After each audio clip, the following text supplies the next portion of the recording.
Hey guys, tonight we step into Palermo's dimly lit streets of the early 1990s, where shadows stretch longer than daylight and whispers carry heavier weight than public speeches. Imagine the air itself thick with a strange perfume, part sea salt from the nearby Mediterranean, part exhaust from buzzing scooters, and part dread from the knowledge that the mafia's presence hovers invisibly over every doorway. In this uneasy calm, Salvatore Cancemi walks, a man destined to rise higher than most would dare. He carries himself with the cool posture of someone who knows that eyes are always watching and ears are always waiting to betray.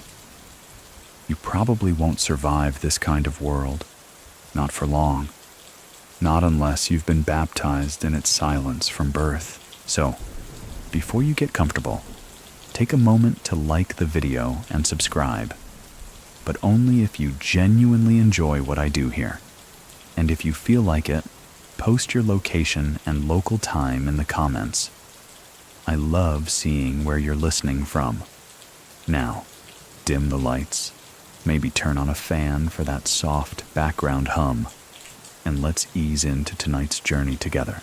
The story begins with Cancemi's slow climb into prominence. Born into the tangled alleys of Palermo, he grows up knowing the rules of his environment are far older than Italy's modern constitution.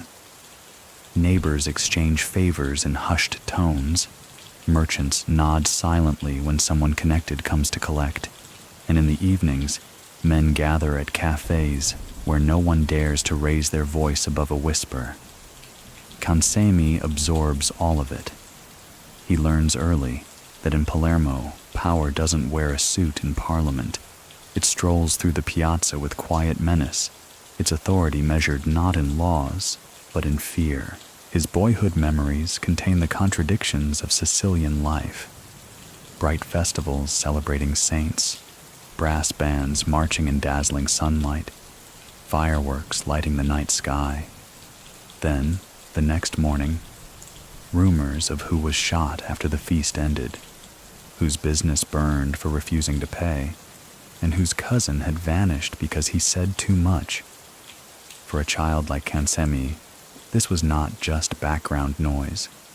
It was the symphony of survival. He would learn that loyalty, once pledged, could not be retracted without consequence, and silence, once broken, could never be repaired. By the 1970s, as a young man, Cancemi finds himself drawn deeper into Cosa Nostra's orbit. Palermo is splitting between the old guard of bosses and the rising brutality of the Corleonese faction. These rivalries leave the streets painted with fear and sometimes with blood. Yet Cancemi navigates carefully. He is not a reckless soldier chasing glory. He cultivates the image of reliability, someone who listens more than he speaks, who obeys without question, and who knows when to keep still while others rage. That steady composure becomes his passport upward.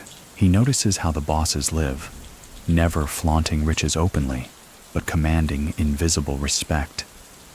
A quiet nod from a padrino means more than 1,000 political decrees. Cancemi admires this. To him, power is not about showing wealth, but about embodying inevitability. When he enters a room, people should feel their options narrowing. That's the lesson he copies. By the 1980s, Cosa Nostra needs men who can bridge factions, men who can negotiate while others kill. Cancemi becomes one of them. His rise is not accidental. It's nurtured by the chaos of the mafia wars. Palermo's traditional families are bleeding. The Corleonesi are tightening their grip. And Cancemi positions himself as someone who can manage delicate balances without being consumed by them. He becomes indispensable. Mainstream history records that by 1992, Salvatore Cancemi is elevated to the Cupola, the mafia's ruling commission, and astonishingly, he becomes its chairman. The Cupola is no ordinary council. It is the brain of Cosa Nostra, the gathering where the island's most dangerous men decide matters of life and death. Cancemi, once a boy listening to whispers outside cafes, now sits at the table where destinies are carved.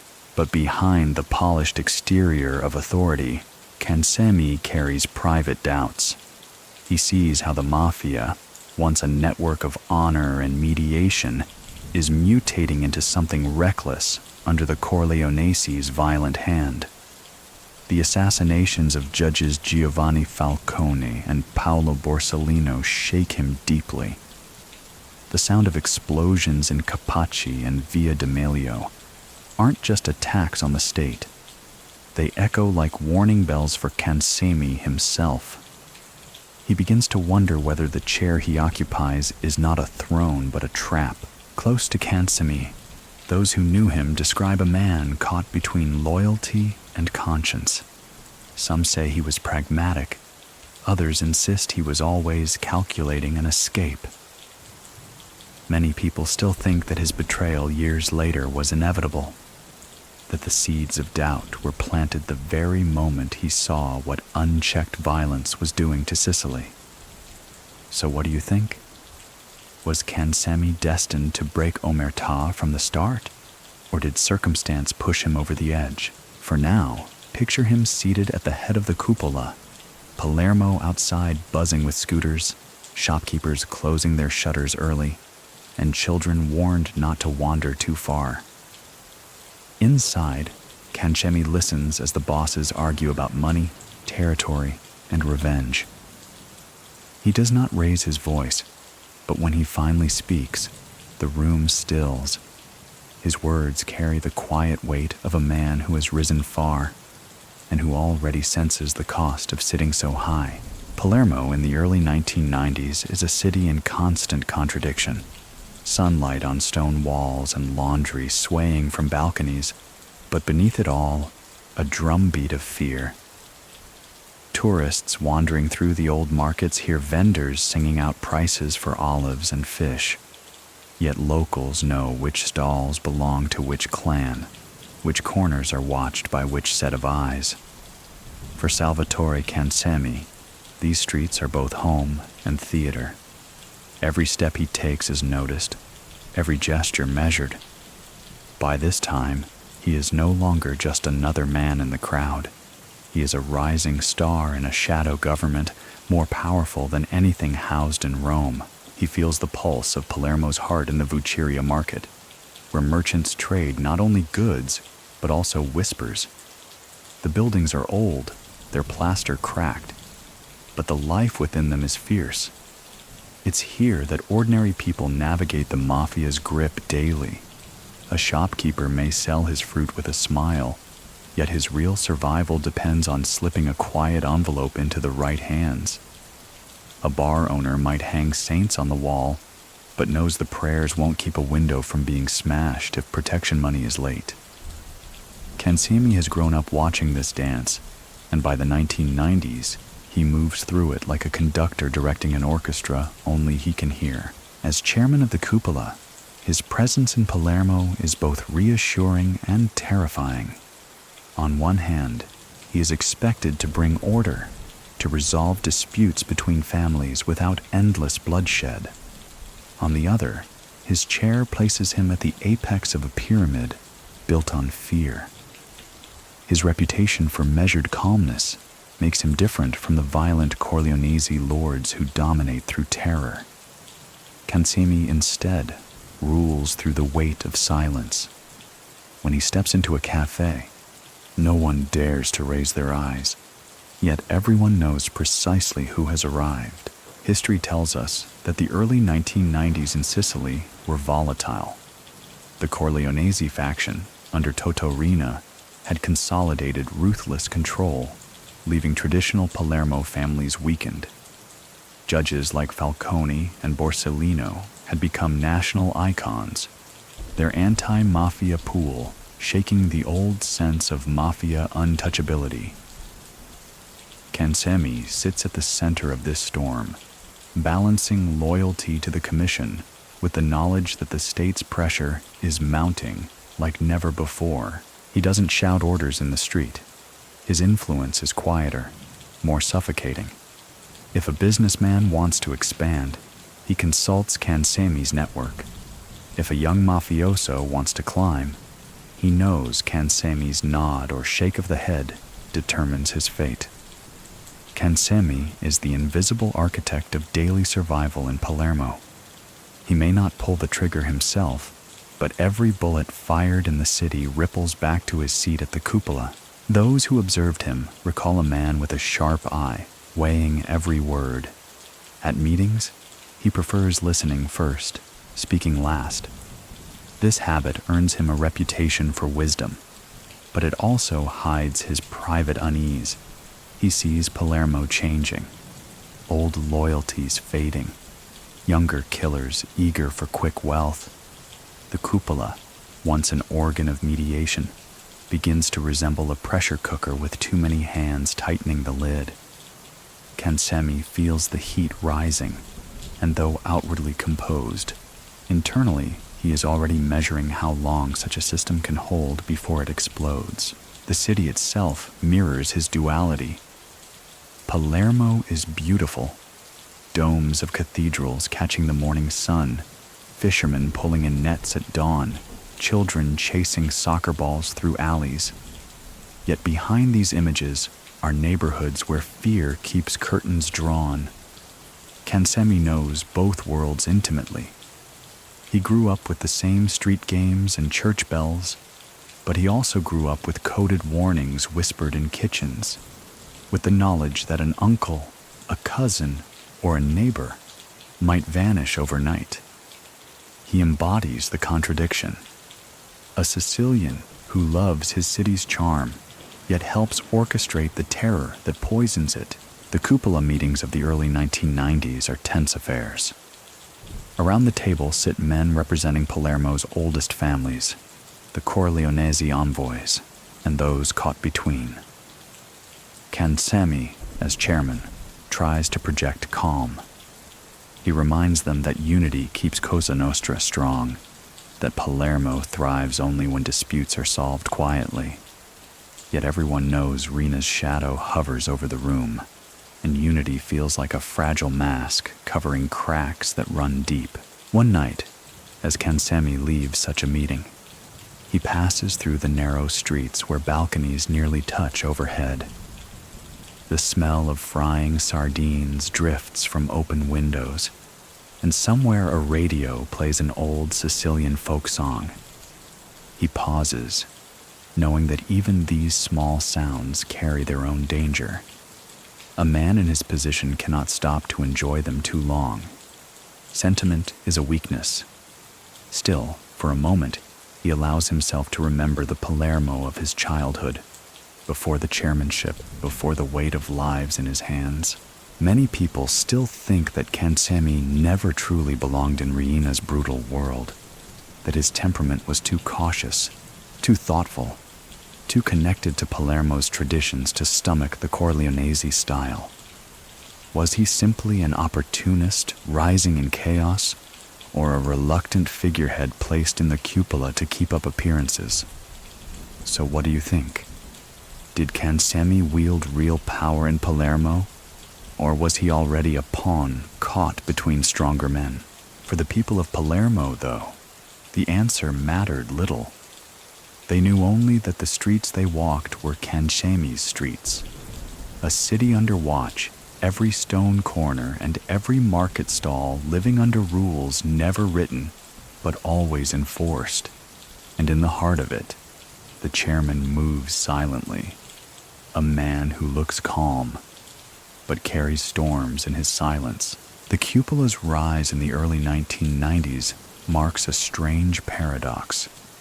For decades, the ruling commission had existed as a symbol of balance, a table where the most powerful mafia families of Sicily sat down to iron out disputes and keep the streets from running endlessly with blood.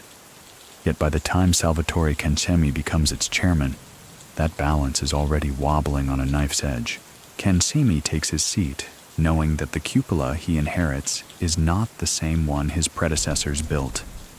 Once upon a time, its role was arbitration, ensuring that vendettas didn't spiral into open warfare that could draw too much state attention.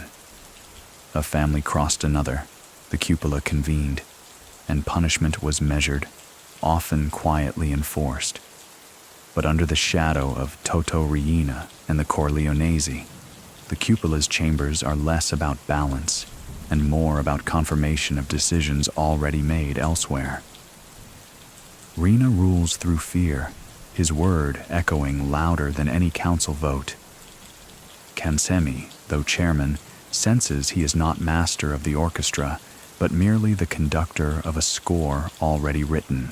The physical setting of these gatherings matters. Imagine dim villas tucked away in the countryside, shutters drawn tight, the smell of espresso and cigarettes lingering as men in suits settle into chairs. No one raises their voice, not because tempers are absent, but because anger here can be lethal. Cancemi presides at the table, his presence commanding a respect born less of violence than of steadiness. He knows when to pause, when to let silence stretch until others back down. His authority lies in his patience, in the way he can listen to 10 minutes of bluster and then cut through it with a single measured sentence. Mainstream history confirms that the cupola's formal function was real. It did exist, it did convene, but the question has always been how much actual control it wielded once Riina's era began. Cancemi, as chairman, represents the last flicker of the old model before the Corleonesi turned even the cupola into a hollow symbol. Yet Cancemi's colleagues still respect his seat. They call him careful, deliberate, unwilling to act rashly. But here lies the dilemma. Cancemi is elevated at a time when the mafia's relationship with Italian society is at a breaking point. Judges Falcone and Borsellino have spearheaded the Maxi trial, unraveling decades of Cosa Nostra's secrecy. The cupola is meant to shield the mafia from chaos, but Cancemi feels more like a man holding a cracked dam with bare hands. Each day, the leaks grow larger, and yet there are moments of grandeur. When Cancemi is first introduced as chairman, he receives the formal acknowledgement of other families. To outsiders, this means little, a change of names in an organization most can't even trace. But inside the mafia world, this is immense. It means Cancemi has reached a peak few Sicilians could imagine. From his chair, he speaks with the authority of generations of secret power, a voice that can settle disputes with a nod. Still, Cancemi carries unease. At meetings, he notes who bows too quickly to Riina, who hesitates, who watches him closely as if weighing whether his authority is real. He wonders if the chair he holds is a blessing or a curse. Because with every rise in status comes a sharper fall when things unravel, and in Palermo, unraveling is inevitable. His personal style contrasts sharply with the brutal methods of the Corleonesi. Riina pushes for violence, public spectacles of terror. Cancemi prefers discretion, settlements made quietly, punishments carried out without attracting headlines. He fears that Riina's approach is turning the mafia into something unsustainable, something too loud, too reckless. He confides to a few close allies that the cupola, once a secret council of shadows, is being drowned by the noise of bombs. Close associates later recall Cancemi's calm exterior at these meetings. He rarely lost his composure, rarely raised his voice. But behind his eyes, they sensed a storm. He bore the weight of decisions that touched every corner of Sicily. Which businesses to tax, which rivals to eliminate, which judges to fear, which politicians to approach. These choices are not theoretical. They ripple through markets, cafes, homes, even children's playgrounds. Cancemi knows the consequences intimately. Many people still think that Cancemi accepted the chairmanship not out of ambition, but out of necessity, that he was a compromise figure, someone who could give the appearance of continuity, while Rina tightened his grip elsewhere. So what do you think? Was he a genuine leader, or a man caught in a role that history forced upon him? For Cancemi, it hardly matters. In the streets, his name carries weight. Shopkeepers lower their eyes when he passes. Families know his approval or disapproval can decide their future. He may wrestle privately with doubt, but in Palermo's alleys, he is the chairman, the face of a shadow empire still holding on to its rituals, even as its foundations quake. And so, with a calm tone and a heavy heart, Cancemi leads the Cupola through its final years of pretense, trying to preserve dignity in an organization that is slowly consuming itself from within. Salvatore Cancemi's story cannot be understood without stepping back into his family roots, where the earliest seeds of his destiny are sown. Palermo in the mid-20th century is not simply a city, it is a patchwork of neighborhoods, each with its unwritten rules, each with a watchful hierarchy. For young Cancemi, the world is both close-knit and suffocating, a place where everyone knows who your father is, who your uncles are, and what debts your family may carry. He grows up in a household where the dinner table is crowded with voices.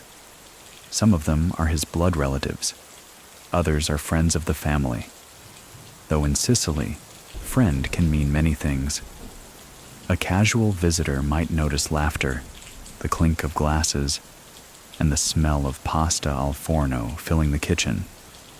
But for a child paying attention, like Salvatore, there are patterns. Which guests are greeted with extra respect, which conversations pause when certain names are mentioned, which silences stretch too long. He learns that power does not shout. It lingers quietly, waiting to be noticed. The rhythms of daily life form his earliest education. In the mornings, his mother might send him to buy bread from the corner bakery, where the baker greets him warmly, yet always glances toward the street before handing over the loaf. In the evenings, his father tells stories half in metaphor, half in code, tales of men who gained honor by keeping their word, and others who met dark fates because they didn't. Cancemi absorbs these lessons without realizing they are lessons. For him, it is just how Palermo breathes. Sicily in those years is still scarred by war, still struggling with poverty, still riddled with corruption. The state often feels distant, its authority uneven. But the mafia feels near. It exists not as some abstract menace, but as a living presence. If a family is in trouble, a padrino might step in. If a dispute breaks out, a local intermediary smooths it over. For young Cancemi, this seems natural. Who else but neighbors and family could be trusted? The state is far away in Rome, but the men who protect your street live just around the corner. As he grows older, Cancemi notices that some cousins have better shoes, finer suits, even though they hold no official jobs. He asks few questions. Asking too many questions is discouraged, not by threats, but by looks, the kind that close a child's mouth more effectively than any reprimand. Instead, he watches, listens, and imitates. He learns respect for rituals, the way men greet one another with subtle touches of the hand, the way church attendance is both pious and strategic, the way weddings double as unofficial assemblies of influence. There is an intimacy in Sicilian neighborhoods, where everyone shares in one another's lives. Yet within this closeness lies suffocating surveillance. Cancemi experiences both. He enjoys the warmth of shared meals, but also feels the invisible leash of expectation. To be born in Palermo at that time is to be born into a role already scripted, and though he may not yet know it, his own script will lead him to the cupola. Later in life, when Cancemi reflects on his choices, he recalls these formative years, not with bitterness, but with inevitability. He describes his childhood as the soil in which Cosa Nostra grew naturally. It was not presented to him as crime, but as tradition, as continuity, as a system older than police or courts. If you asked him then whether he felt trapped, he might have smiled. To him, the question would not even make sense. Trapped by what? It was simply life as it was handed to him. Mainstream historians often argue about how much agency men like Cancemi truly had. Many people still think that figures born in Palermo's mafia-soaked neighborhoods were almost destined to walk that path. Others insist that choices always existed, that responsibility cannot be brushed aside by culture alone.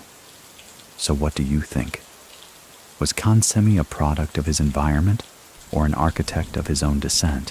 One memory stays with him into adulthood, walking through Palermo's streets at dusk, the golden light bouncing off cathedral walls, the bells echoing across the rooftops. In that moment, he sees both beauty and menace, the two faces of his city.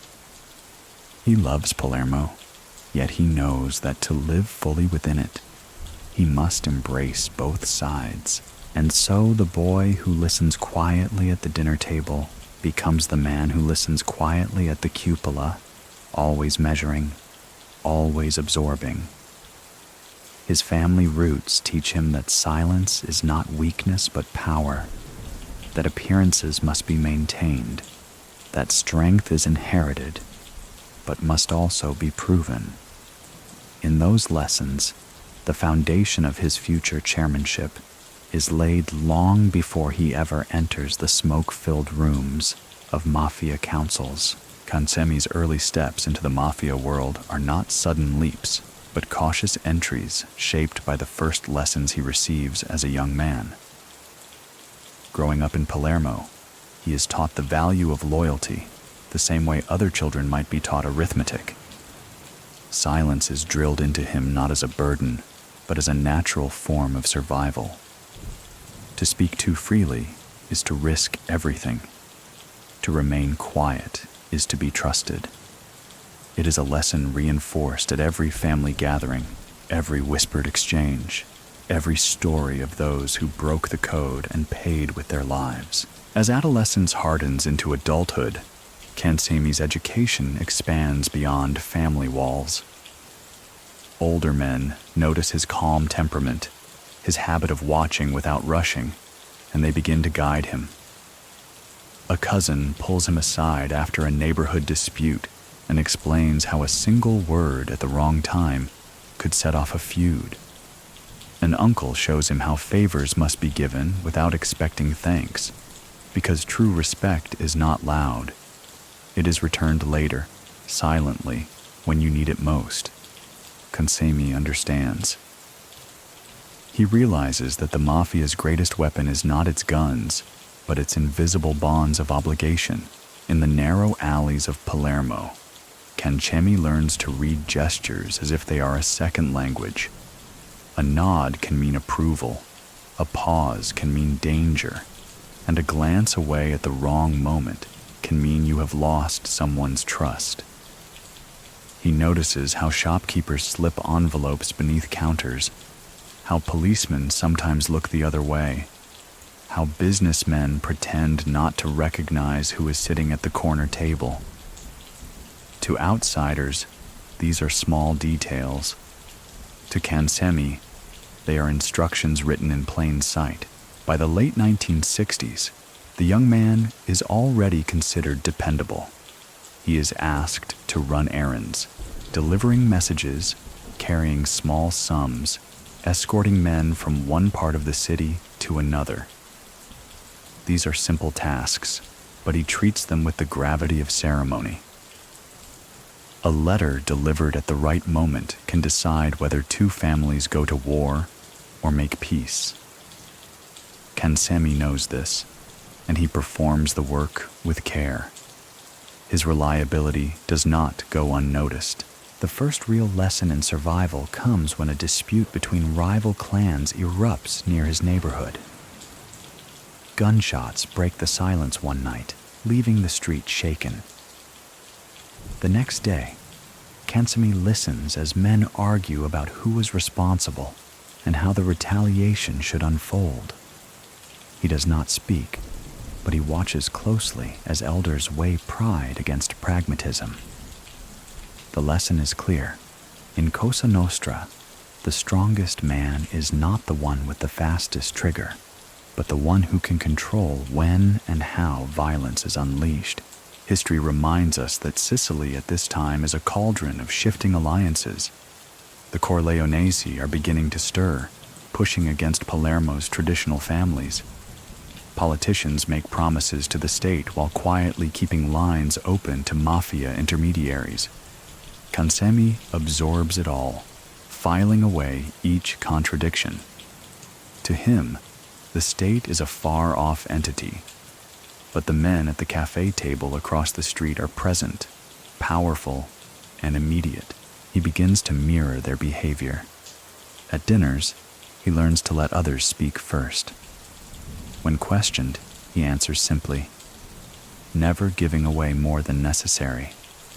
When asked to carry out a task, he does it without delay, without boasting afterward.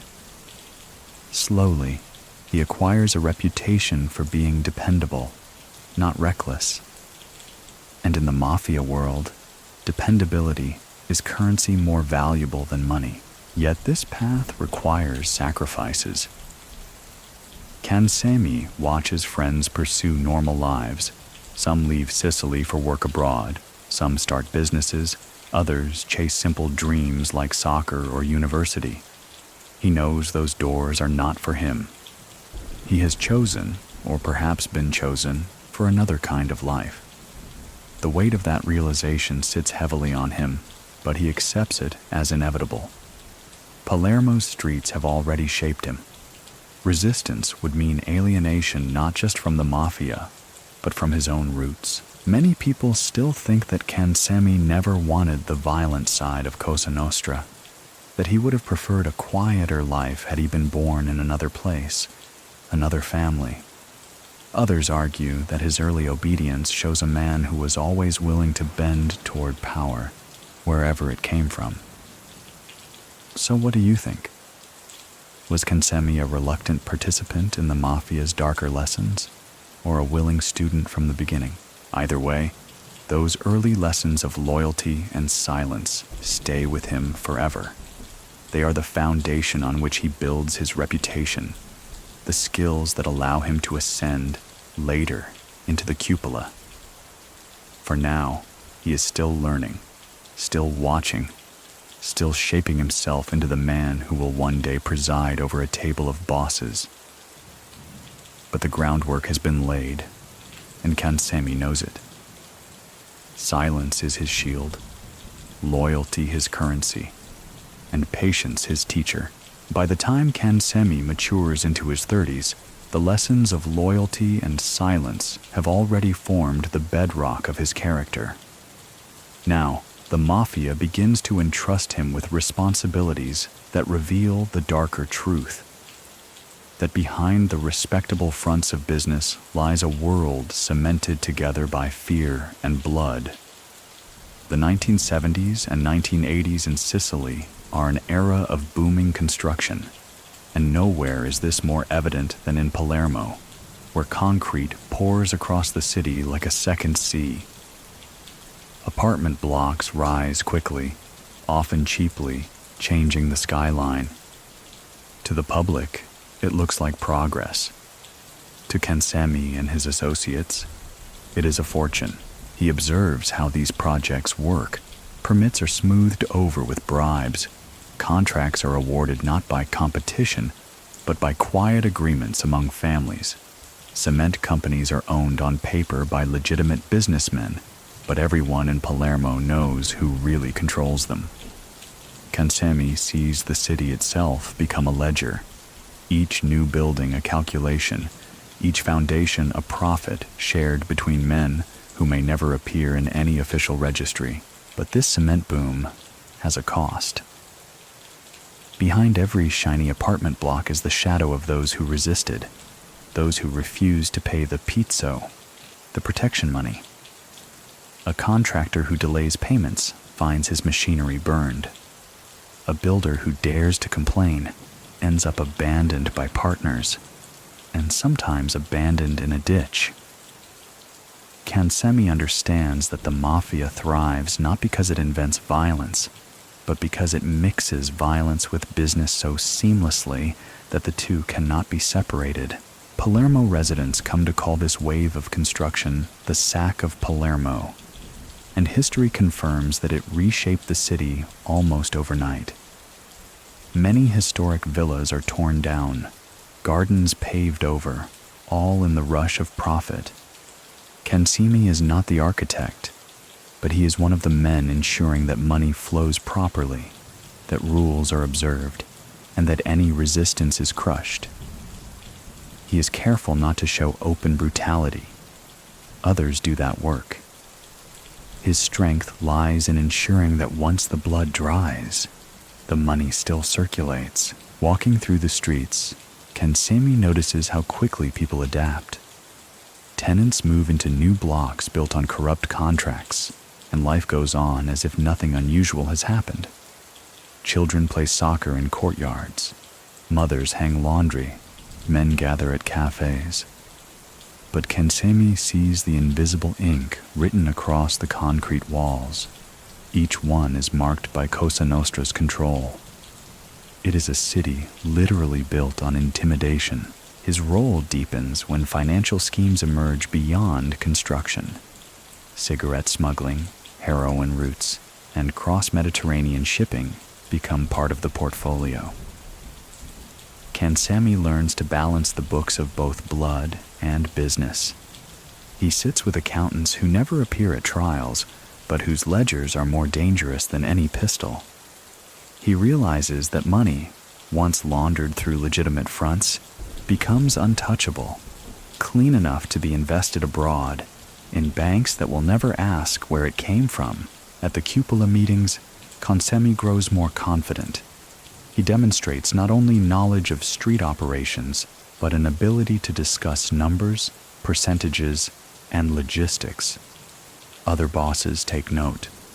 Rina may prefer bombs, but Cancemi proves himself valuable in ensuring the mafia doesn't collapse under its own violence. His composure, his refusal to act impulsively, makes him a natural candidate for higher authority. Yet Cancemi also begins to feel the strain. He sees too clearly how Palermo's economy is warping. Ordinary citizens, desperate for work, depend on mafia-controlled construction jobs. A mason might earn his living thanks to Cancemi's arrangements, but at the cost of eternal debt to men who will never let him forget where the money came from. This contradiction gnaws at Cancemi. He knows the system sustains itself because it buries its victims under cement just as effectively as under soil. Still, Cancemi moves carefully. He cannot reveal doubts, not in a world where hesitation is weakness. Instead, he plays his role as the calm administrator of cement and blood. He learns that the mafia's survival depends on appearing inevitable. If people believe resistance is possible, the entire system begins to crack. Cancemi's job is to make inevitability feel solid, like the very concrete rising around Palermo. Many people still think that Cancemi's quiet nature made him ill-suited for the brutality of the 1980s mafia wars, that he was more bookkeeper than boss. Others argue that without men like him, the mafia's empire of cement would never have flourished. So what do you think? Was Cancemi merely a shadow accountant? Or was he the silent engineer of a city built on fear? The irony is not lost on him. Palermo's skyline grows taller, more modern, more bustling, while beneath its glossy surface, the old wounds deepen. Cancemi walks through the city at dusk, looking up at the rows of new apartments. To the residents, they are homes.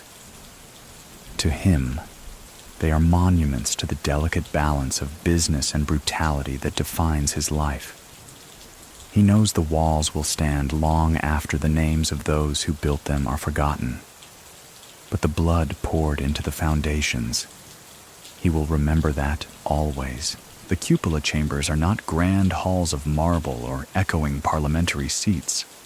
They are discreet villas, rural hideouts, back rooms behind shuttered cafes, places where the air smells of tobacco and espresso, where the sound of a chair scraping the floor can feel louder than thunder. For Salvatore Cancemi, presiding as chairman in the early 1990s, these rooms are both sacred and suffocating.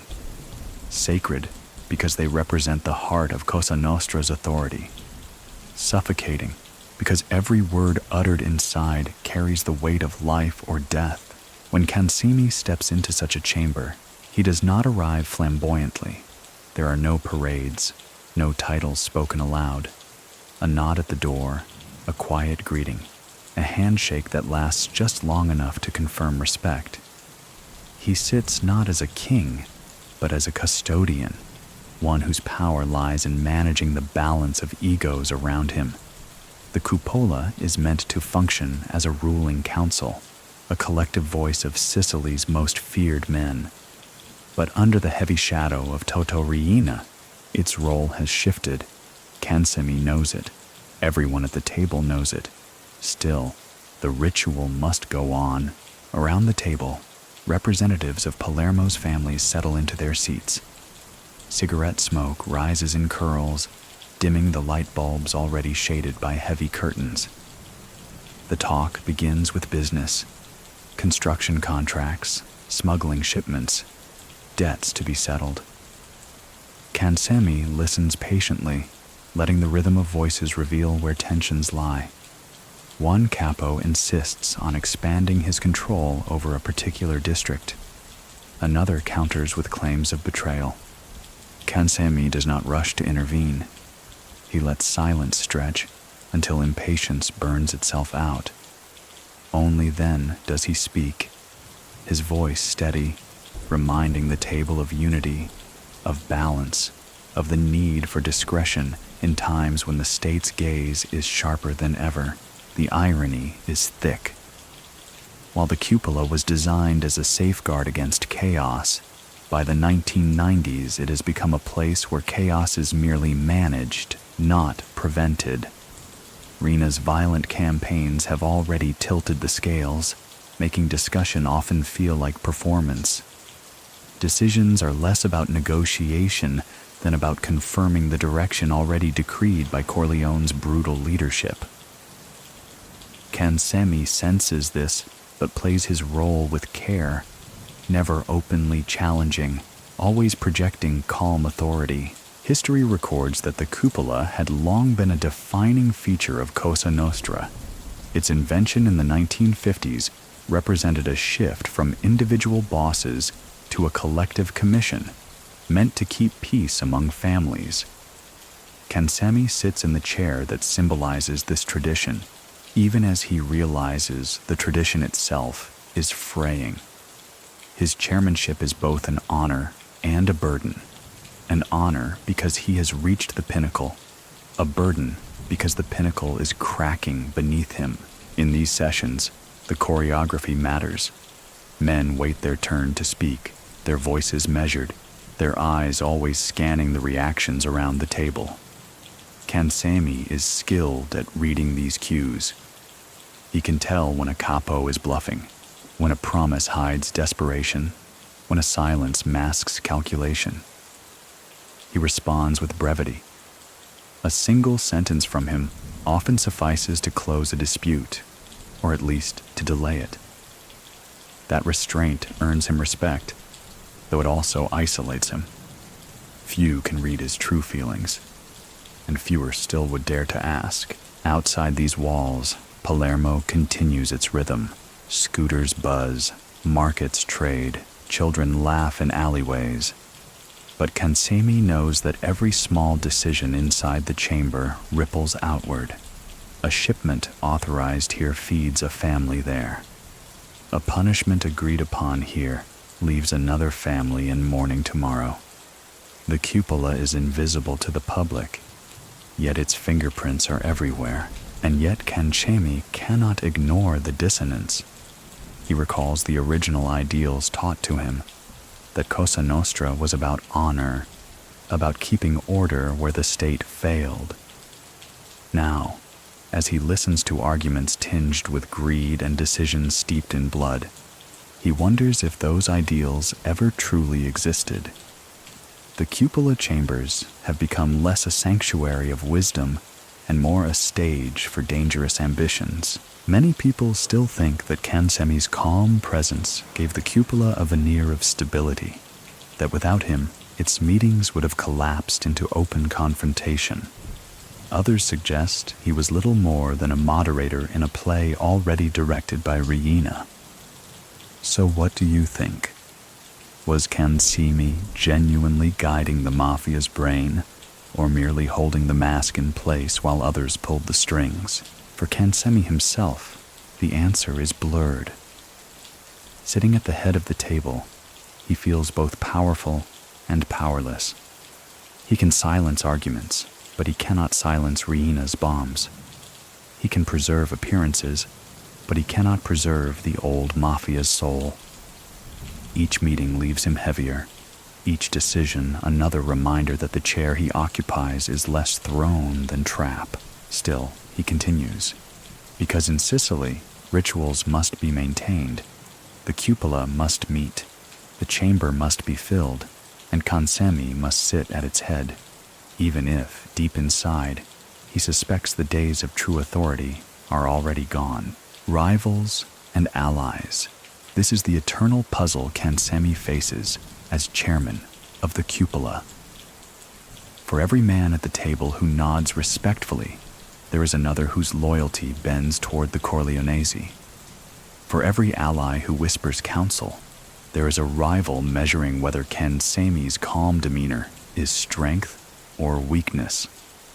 Palermo in the early 1990s is not a city of clean alliances, but of layered intrigues, where yesterday's confidant might become tomorrow's accuser, and where survival depends on balancing these shifting sands.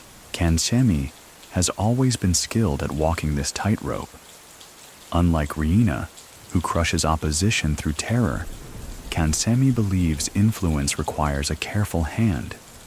He cultivates allies not only among men who share his Palermo roots, but also among those tired of Corleonese dominance. These bosses appreciate Cancemi's patience, his ability to mediate without resorting immediately to blood. They see in him a remnant of the old ways, a chairman who remembers that power is best preserved when violence is used sparingly, yet he cannot ignore the rivals. Riina's loyalists sit at the same tables, their eyes sharp, their voices ready to challenge. They watch Cancemi's every move, noting any hesitation, any suggestion that he might be drifting away from their agenda. Cancemi knows he must never appear indecisive. In this world, hesitation can be fatal. Instead, he cloaks his doubts beneath layers of composure, agreeing when necessary, deflecting when possible, and always ensuring that his words carry just enough weight to keep him from being dismissed. The duality of his position is striking. To allies, he is a bridge, a man who can negotiate with Corleonese muscle while protecting Palermo's families. To rivals, he is an obstacle, tolerated only because removing him might fracture the facade of unity. Cancemi is aware of both perceptions. He learns to turn them into tools. By allowing each side to believe they have his ear, he buys himself time, space, and survival. Mainstream history notes that Cancemi's tenure as chairman coincides with one of Cosa Nostra's most violent chapters. Riena's strategy of terror against the state escalates, while Palermo's older bosses struggle to maintain a semblance of order. Cancemi stands between these factions, not entirely aligned with either. He respects tradition, yet he cannot openly oppose the Corleonesi without signing his death warrant. The Cupola becomes his chessboard, and he plays carefully, knowing each move could end the game. There are moments when his balancing act is almost theatrical. At one meeting, a rival demands harsher measures against dissenting families. Cancemi listens quietly, then reminds the room that open conflict draws police attention. He frames his caution as wisdom, not resistance. The rival grumbles, but accepts the chairman's reasoning. Later, an ally thanks Cancemi privately, grateful that his words prevented a bloodbath. In such exchanges, Cancemi finds a measure of control, though he knows it is fragile. Still, he is haunted by the awareness that allies can betray just as easily as rivals. The mafia is built on loyalty, but it is also riddled with ambition. Cancemi has seen men share wine one evening and exchange bullets the next. He knows trust is a rare commodity, and perhaps the greatest illusion of all. Even his closest allies are kept at arm's length, never fully embraced. For Cancemi, the safest ally is silence, and yet he is not without humor. Those who remember him describe a man who could occasionally break the tension with a wry remark, a smile that disarmed even hardened men. It was never frivolous, never enough to undercut authority, but just enough to remind the room that he remained human amid the theater of power. In a life where paranoia was constant, such flashes of levity made him seem approachable, even likable. Many people still think that Cancemi deliberately positioned himself as a middle ground, neither fully aligned with Riina nor openly opposing him. Some argue this was cowardice. Others see it as strategy, a survival instinct that allowed him to outlast more reckless men. So what do you think? Was Cancemi playing a careful game of endurance, or simply drifting with the strongest tide? For Cancemi, the question may not matter. What mattered was that the cupola still functioned, however imperfectly, and that he remained its chairman. Each day he succeeded in holding that role was a day he outmaneuvered both rivals and allies, a day he preserved his fragile authority in a world where chairs are never stable for long. The political handshake. This is where Cancemi sees the blurred lines between Cosa Nostra and the Italian state most clearly. In Palermo of the early 1990s, politics is not a clean game of debates and policies. It is an underground currency, traded in whispers and sealed with subtle gestures. For Cancemi, who sits as chairman of the cupola, navigating this world is as essential as managing rivals and allies inside mafia ranks. He understands that politicians are not simply outsiders to be bribed. Many of them are long-standing acquaintances, sometimes neighbors, sometimes men who grew up in the same alleys. Sicily is small in that sense.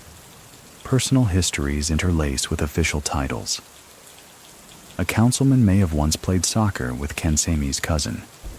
A parliamentarian's uncle might have run a shop under mafia protection. These connections weave a web where business, crime, and politics cannot be neatly separated. Cancemi is careful in these dealings. He does not strut into government buildings. Instead, the exchanges take place at weddings, baptisms, dinners, rituals of Sicilian life that serve as camouflage. A handshake in front of a church may look ordinary to bystanders, but Cancemi knows that the handshake carries promises. Contracts will be awarded. investigations softened, favors exchanged at the right time. To him, politics is just another layer of the same system, another marketplace where silence and loyalty are bought and sold. Mainstream history confirms that the mafia's penetration into Italian politics was not speculation, but reality. Testimonies from pentiti, investigations, and trials revealed countless cases where politicians leaned on mafia backing to secure votes or stability. Cancemi, elevated in the Cupola, becomes a broker in this exchange. He learns which candidates can be trusted, which officials require subtle pressure, and which relationships are too risky to pursue. He notices that politicians, though outwardly powerful, often fear him more than he fears them. They smile broadly in public, but their eyes reveal unease when they shake his hand. Cancemi finds this ironic. These men represent the state, yet they tremble before the very shadow the state claims to be fighting. For him, it is proof of the mafia's real supremacy. When the supposedly powerful bow to the unseen hand of Cosa Nostra, yet Cancemi is not blinded by the illusion. He knows these relationships are transactional, not loyal. Politicians who take favors today may denounce their benefactors tomorrow if the public mood shifts. He recalls men who smiled at mafia banquets one year and then campaigned on anti-mafia slogans the next. Cancemi treats these figures with caution, always leaving himself an exit, never investing too much trust in political friendships. The darker irony is that Palermo's citizens often see no difference between the two worlds. To them, corruption is so normal that a vote cast at the ballot box feels no different from money paid in an envelope. Cancemi is aware of this cynicism and quietly benefits from it. If people believe the state and the mafia are equally compromised, then why resist one over the other? But cracks appear.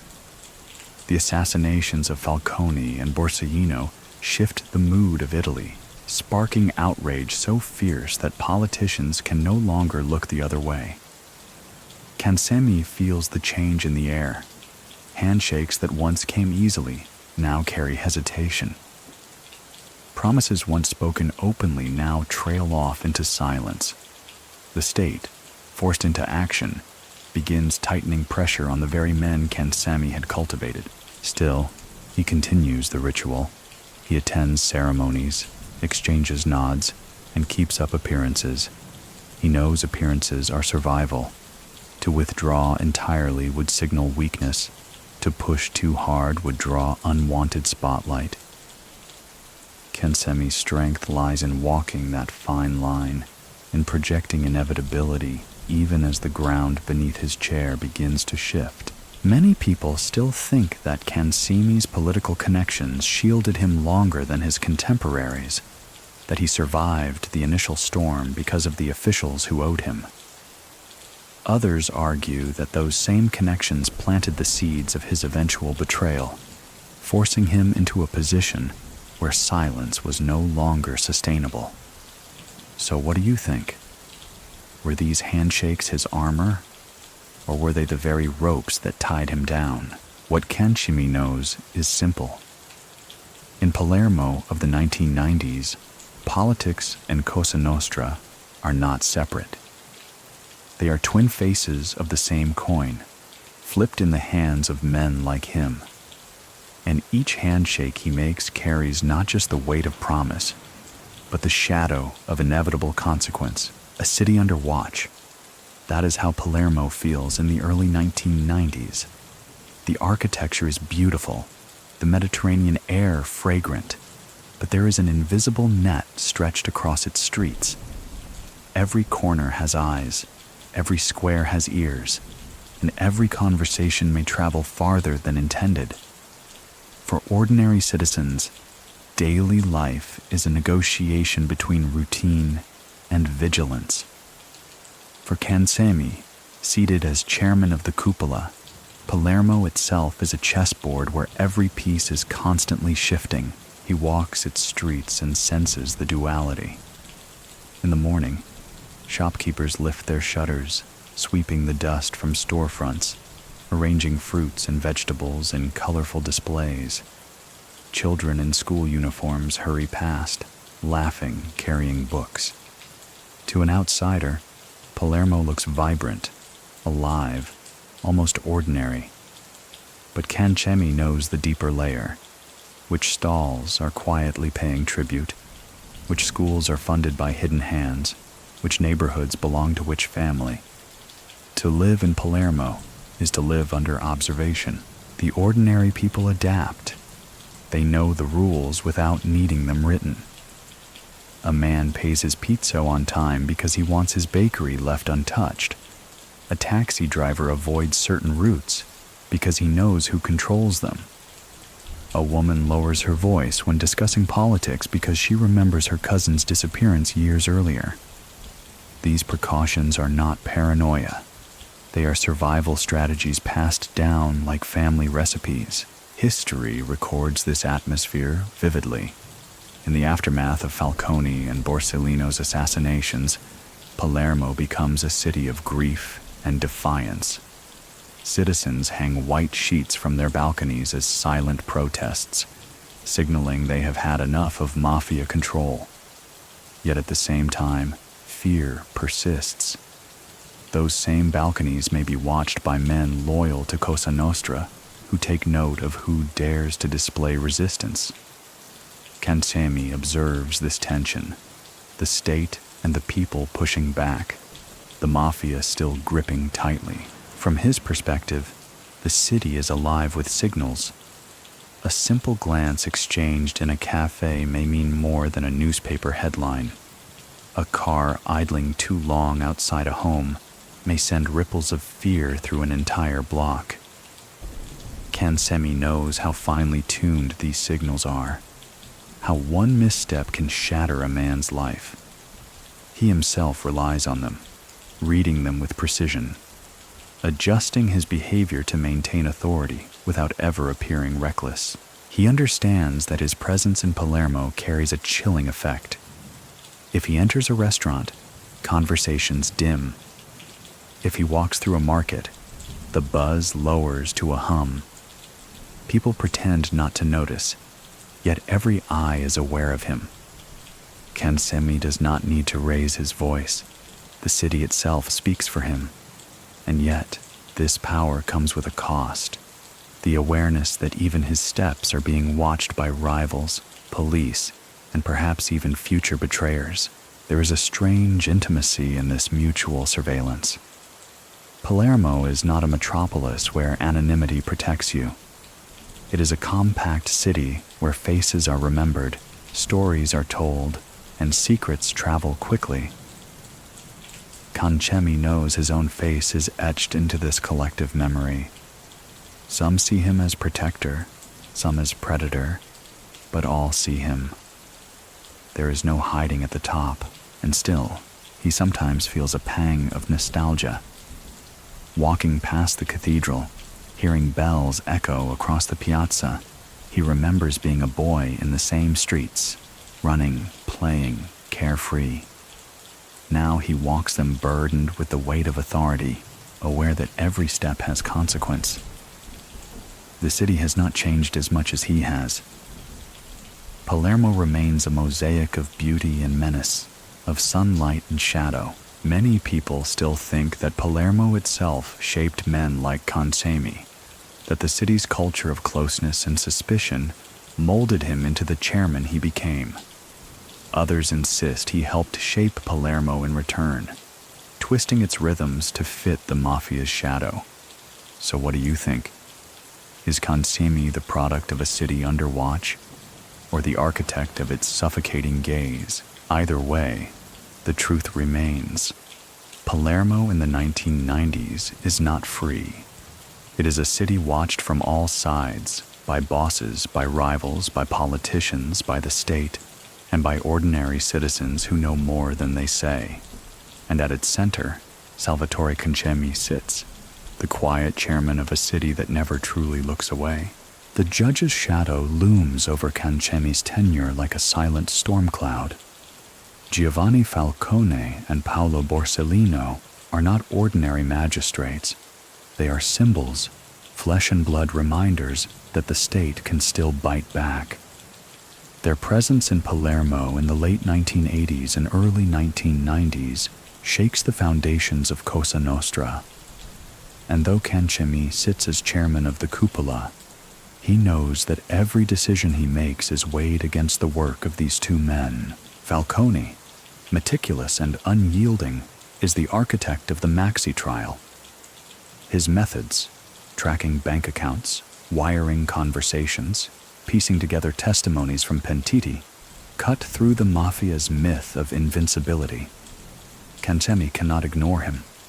He reads the reports, hears the names called in court, and understands that for the first time, the mafia's fortress of silence is cracking. Borsellino, equally determined, joins him in this crusade, bringing a fierceness that complements Falcone's precision. Together, they become specters haunting the Cupola's meetings. Inside those secret chambers, their names are rarely spoken, but everyone feels their presence. A boss raises a complaint about raids in his district. Another mutters about surveillance. Cancemi listens, calm as always, but inside he wonders how long their world can withstand such pressure. For decades, the mafia thrived on the assumption that the state was incompetent or compromised. Falcone and Borsellino prove otherwise. They move like surgeons, cutting away layers of secrecy with each indictment. Palermo's streets echo with this tension. Citizens admire the judges, yet also fear for them. At cafes, people whisper about their courage but lower their voices, aware that admiration can be dangerous if overheard. Children learn their names at school, while parents warn them never to repeat such talk outside the classroom. Cancemi senses this duality. The judges are both celebrated and doomed, heroes and targets, shaping Palermo's mood as much as they shape Cosa Nostra's anxieties. History confirms the intensity of this moment. In May 1992, Falcone is assassinated on the highway near Capaci, his car obliterated by a bomb so powerful the earth itself trembles. 2 months later, Borsellino is murdered on Via D'Amelio, another explosion tearing through Palermo's heart. Cancemi, at the time, holds the chairmanship of the Cupola. He feels the ground shift beneath him. These are not ordinary killings. They are declarations of war. To Cancemi, the shadow of Falcone and Borsellino is not only about their lives, but about their deaths. Their assassinations galvanize the state, stir public outrage, and draw international attention. He knows Rina believes such violence will terrify the state into submission. But Cancemi is not convinced. He sees instead a new kind of risk, one where Cosa Nostra has overreached, where the silence that once protected them is replaced by fury that cannot be contained. In private moments, Cancemi reflects on the courage of the two judges. He may be their enemy by circumstance, but he cannot deny their resolve. He compares their certainty with his own doubts and feels a rare pang of admiration, tinged with dread. He knows their deaths will not bring the peace Rina promises. They will bring storms. Many people still think that Cancemi's eventual decision to collaborate with the state was born in these moments, that the shadow of Falcone and Borsellino haunted him into betrayal. Others argue his choice came later, pushed by self-preservation rather than conscience. So what do you think? Was the judge's shadow a seed of redemption in Cancemi's heart, or just a reminder of the inevitable collapse of his world? For Palermo, however, the question is simpler. The assassinations transform the city. White sheets appear on balconies, children march in protest, priests thunder from pulpits. The mafia is no longer seen as invincible. It is seen as a monster exposed. Cancemi, seated in his chair, feels the shadow of two judges stretch longer than any boss's reach. And he knows that no matter what happens next, their memory will remain the haunting presence at every cupola table. Bombs in the air. This is the atmosphere Cancemi breathes in 1992. The year begins with tension already high, but by the time Giovanni Falcone is killed at Capaci, the air itself seems poisoned by fear. Palermo is no longer merely a city under watch. It becomes a battlefield where silence explodes into thunder.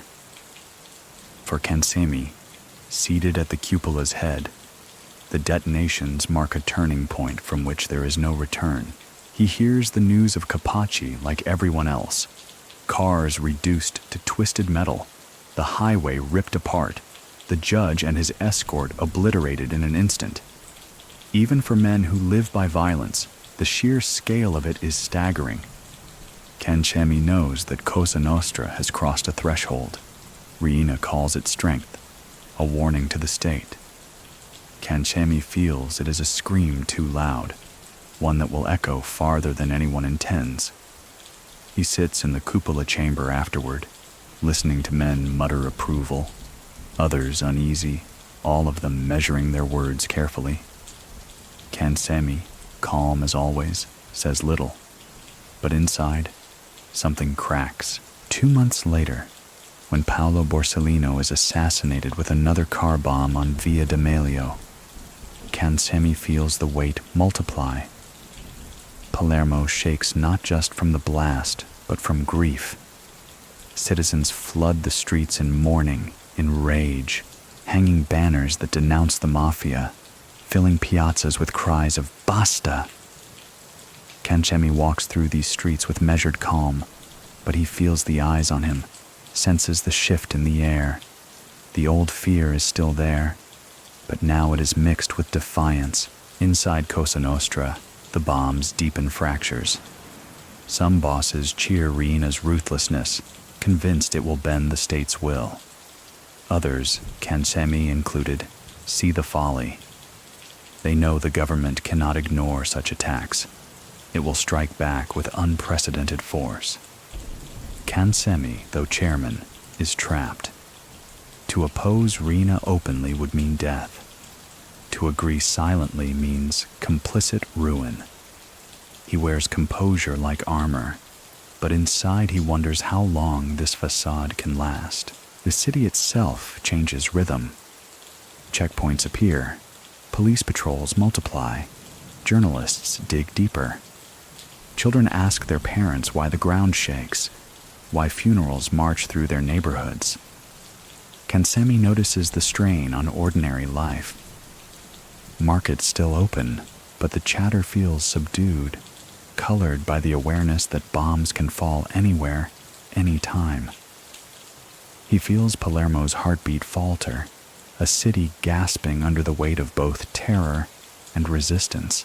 Mainstream history confirms that 1992 is a watershed year for Italy's anti-mafia fight.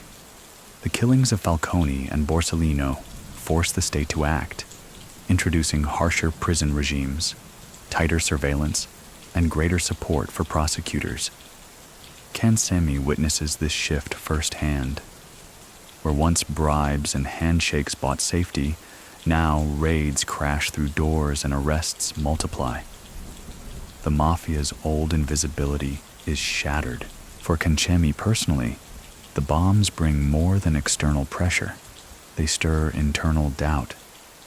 He recalls his childhood lessons of loyalty and silence, his belief that Cosa Nostra represented order where the state failed. Now, watching Palermo burn, he questions whether the organization has betrayed its own essence. He does not voice this aloud, but the thought lingers, heavy and corrosive.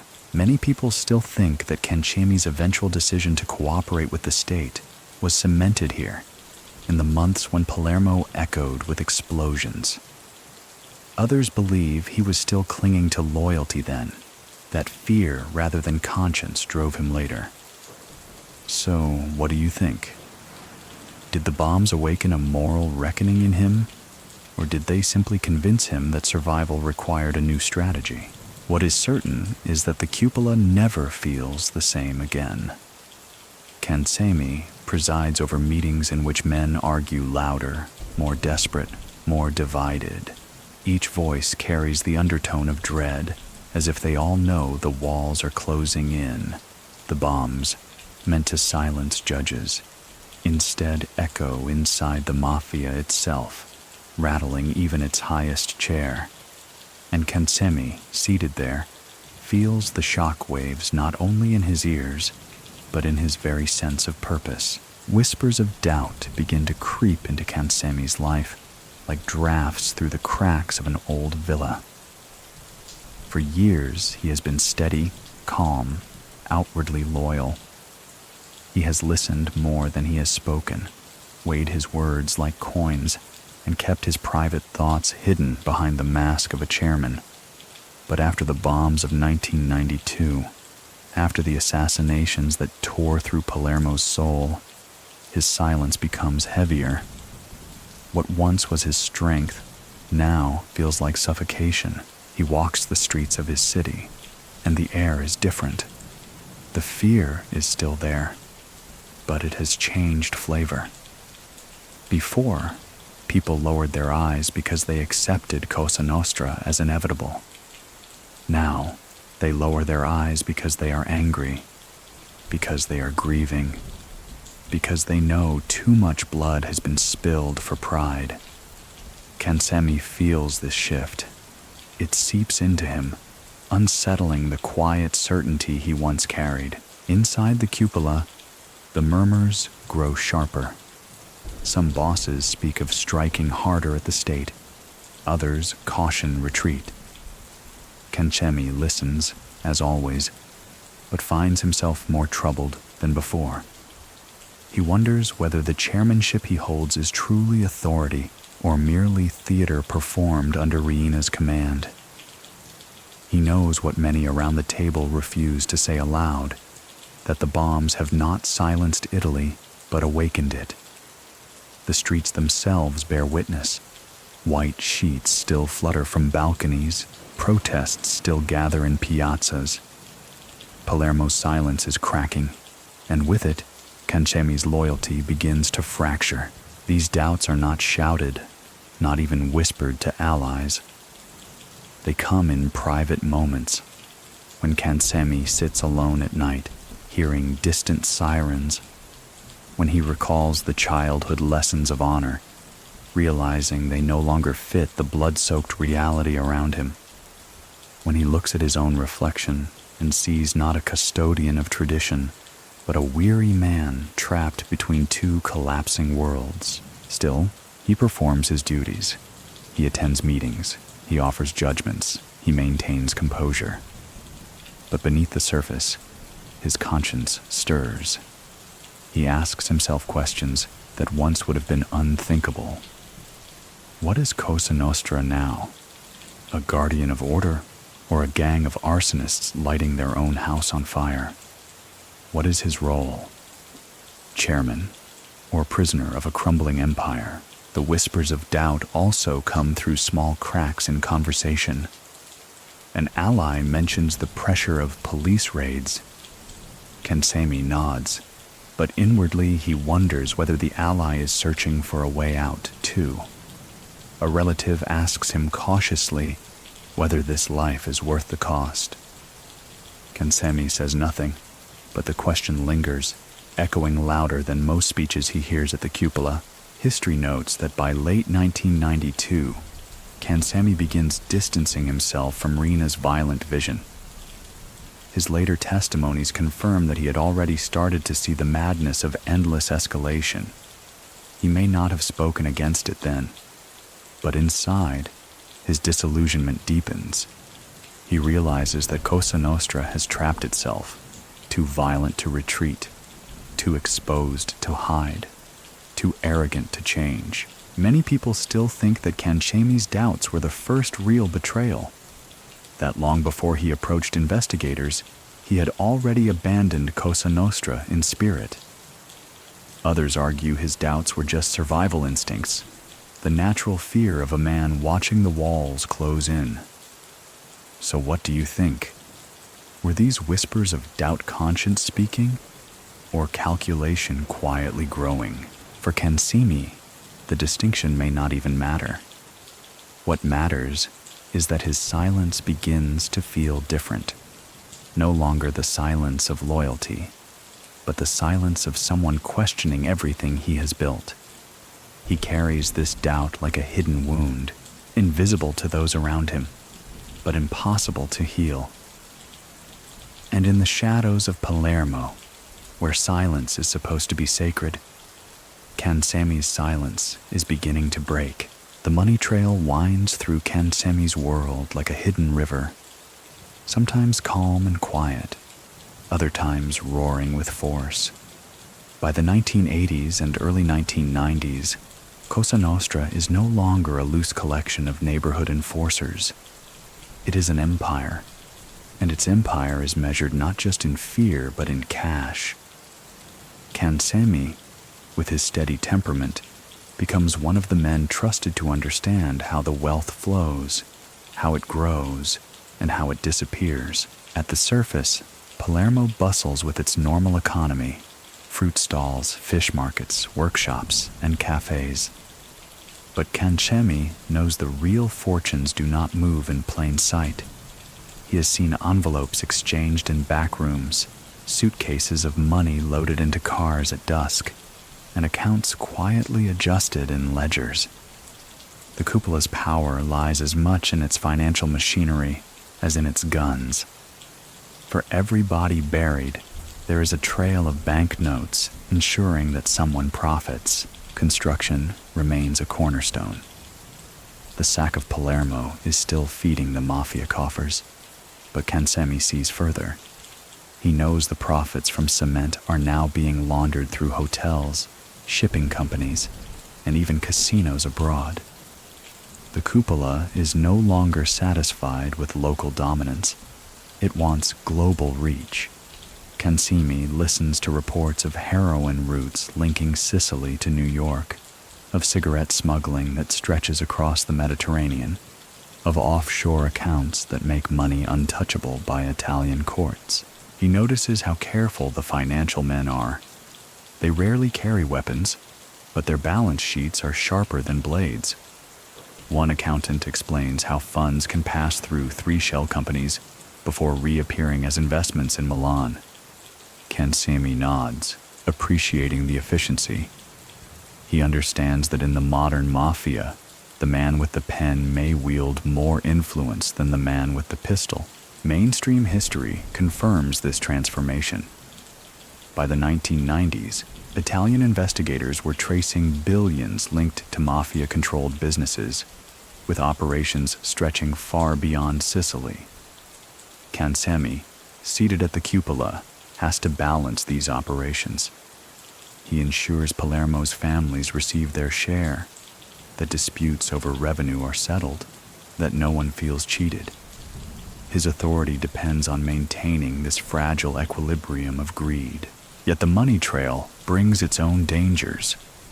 Cancemi knows that where money flows, suspicion follows. Banks file reports, police track transfers, and international agencies begin watching. He hears rumors of investigators in Rome and Milan growing more sophisticated, of magistrates building cases not just on testimony, but on financial evidence. For Cancemi, this is unsettling. Violence can be silenced, numbers in a ledger cannot. He also feels the contradictions more acutely. In one moment, he attends a cupola session where men argue about smuggling profits. In the next, he walks through Palermo and sees families struggling to afford bread. He cannot ignore the disparity. The mafia claims to protect its neighborhoods, but Cancemi sees the money leaving Sicily, washed clean abroad, while Palermo's poor remain trapped. The gap between rhetoric and reality gnaws at him. At home, Cancemi sometimes handles the money himself, counting stacks, checking figures, confirming totals. He does it with precision, but also with a faint unease. He remembers his childhood lessons of honor and respect, and wonders how these piles of cash fit into that story. Is this still about Sicilian pride, or has it become nothing more than greed disguised as tradition? Many people still think that Cancemi's intimate knowledge of the money trail was what made him such a valuable pentito later. Others argue it was his chairmanship alone that gave weight to his testimony. So what do you think? Was it the figures in his memory that made him dangerous to Cosa Nostra, or the authority of the chair he once held? For now, Cancemi keeps the river of money flowing, smoothing disputes, calming rivalries, ensuring the Cupola maintains its veneer of control. But deep down, he knows what the trail really is. Not a river nourishing Sicily, but a flood carrying its lifeblood away. And he wonders quietly how long he can walk along its banks before being swept away himself. A chairman's burden is not measured in gold or in titles. It is measured in the weight of sleepless nights, in the faces remembered, in the knowledge that every decision ripples outward. Cancemi, though he wears his composure like a second skin, feels this burden pressing harder with each passing year. From the outside, he looks steady, unshaken, a man who keeps order in turbulent waters. But behind that calm mask lies fatigue, the kind that seeps into the bones. When Cancemi sits at the cupola table, every voice demands attention. One boss insists on more profit from smuggling routes. Another pushes for harsher retribution against rivals. Still another pleads for restraint to keep the police at bay. Cancemi listens, weighing words against consequences. Whatever judgment he gives will carry echoes beyond the chamber. A family fed, a family ruined, a street left in peace, a street left in flames. He knows this, and he carries the weight silently. Outside the meetings, his days are no lighter. He fields visits from men seeking favor, from families demanding justice, from intermediaries begging him to intervene.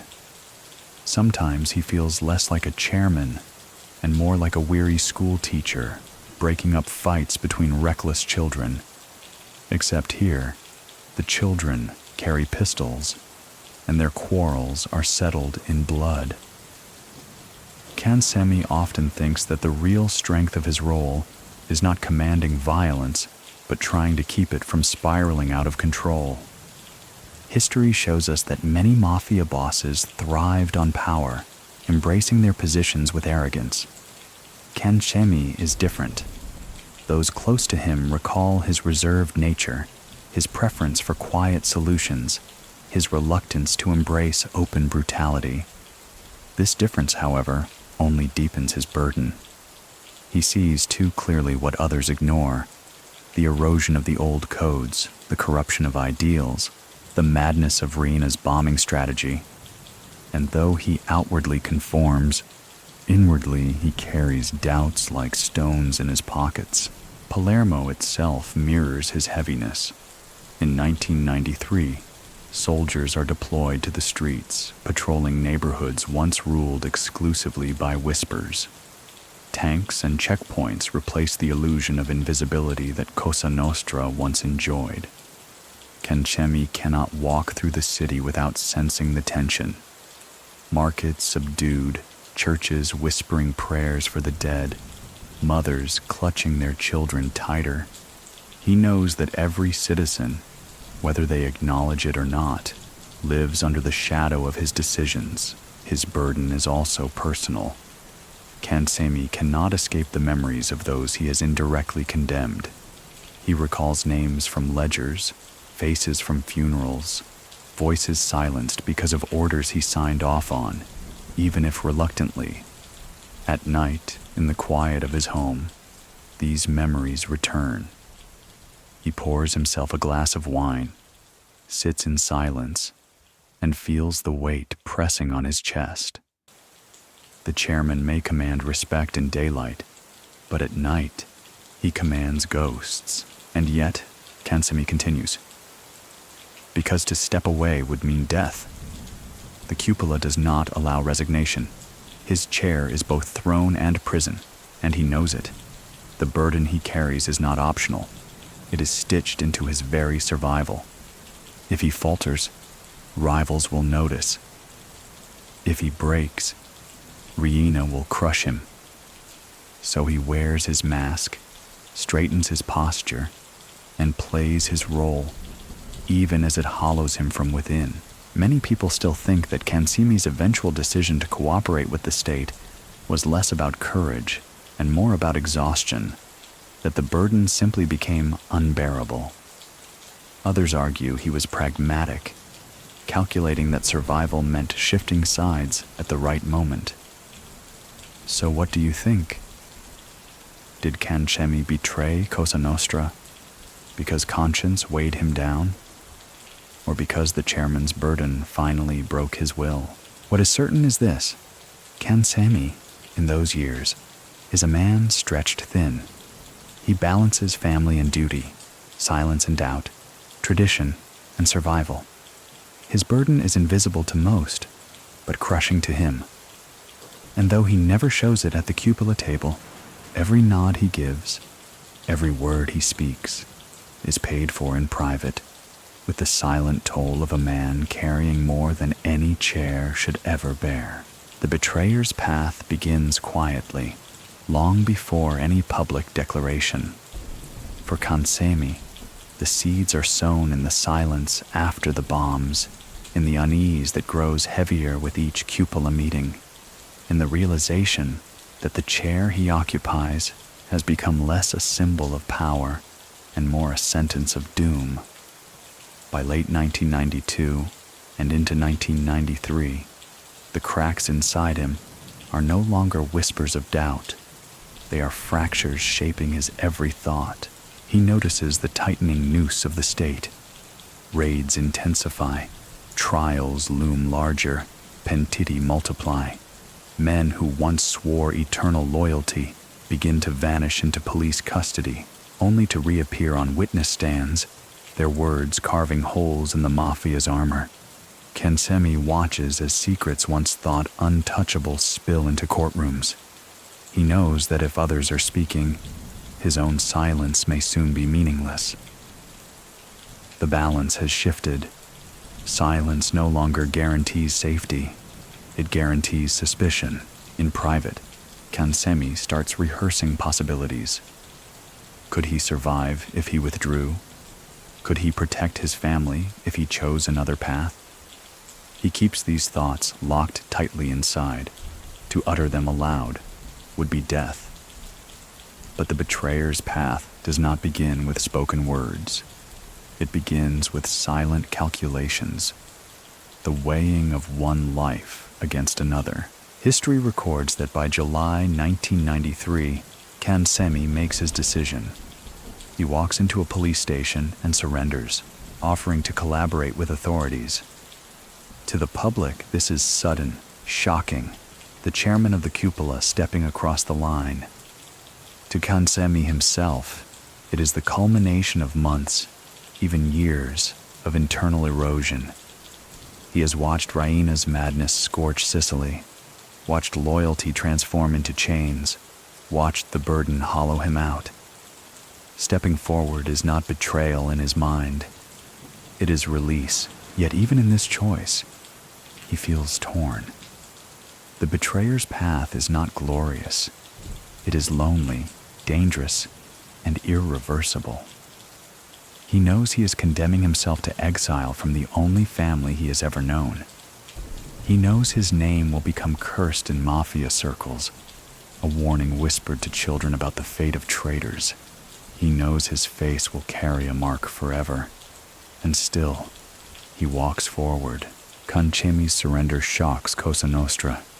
For decades, omertà, the code of silence, has been its foundation. To break it as a soldier is one thing. To break it as chairman of the Cupola is unthinkable. His decision rattles Palermo as much as the bombs did. Politicians, journalists, and ordinary citizens read his choice as proof that even the highest ranks are not immune to doubt. Inside the mafia, his betrayal is seen as both treason and prophecy. If Cancemi could turn, who else might follow? Many people still think that Cancemi betrayed Cosa Nostra because he feared for his own life, that conscience played little role. Others argue his cooperation revealed genuine disillusionment, that he could no longer bear the contradictions. So what do you think? Was his path the desperate survival of a cornered man, or the moral awakening of one who finally saw too much? What is undeniable is that Cancemi, by choosing to walk into that police station, alters the story of Cosa Nostra forever. He carries with him not only his own conscience, but the intimate knowledge of the Cupola's workings, the secrets of its money, its politics, its betrayals. The path he chooses is one from which there is no turning back. Once he opens his mouth, silence, the code that built his life, will never belong to him again. For Cancemi, the betrayer's path is not paved with triumph. It is paved with solitude, with the knowledge that the line he crosses will exile him from both the mafia and the world he seeks to join. He steps forward anyway, aware that sometimes survival means burning every bridge behind you, even if the flames light your way into darkness. Pentito Papers. Once Cancemi steps across the line, this becomes his world. The quiet chairman of the Cupola transforms into a witness, his words now weapons sharper than any bullet. The very code he once embodied, omertà, shatters with every page he signs, every deposition he gives. He knows the weight of this act, a lifetime of silence collapsing into speech. In the first days after his surrender in July 1993, Cancemi sits in stark interrogation rooms, no velvet curtains, no cigarette smoke curling above a cupola table, just fluorescent lights, the scratch of pens, the steady gaze of magistrates who have waited years for a man like him. He begins cautiously, but once the floodgates open, the torrent cannot be stopped. He names names, recalls meetings, explains systems. What was once whispered in villas is now ink on official documents. The Pentito Papers become a map of Cosa Nostra's veins. Cancemi outlines the money trails, how cement profits were laundered, how drug shipments moved, how politicians' hands were greased. He describes the Cupola's rituals, its debates, its fractures. He even recalls details others thought forgotten. Who sat next to whom? Which gesture signaled approval? Which silence masked dissent? For investigators, this is gold. For Cosa Nostra, it is betrayal of the highest order. History confirms the significance of these confessions. Cancemi's testimony contributes to the capture of Toto Riina in January 1993 and strengthens the prosecution of numerous mafia figures. His words strip away the last illusions of invincibility surrounding the Cupola. If its chairman can speak, then no one is beyond suspicion. His papers are read in courtrooms, quoted in newspapers, analyzed by scholars. Palermo, once a city of whispered truths, now sees its darkest secrets printed in black and white. Yet Cancemi pays a price even as he speaks. Each statement distances him further from the identity he once held. He is no longer a chairman, no longer respected, no longer feared. Among his old associates, his name becomes venom. In their eyes, he is dead already. Among the state, he is useful, but never fully trusted.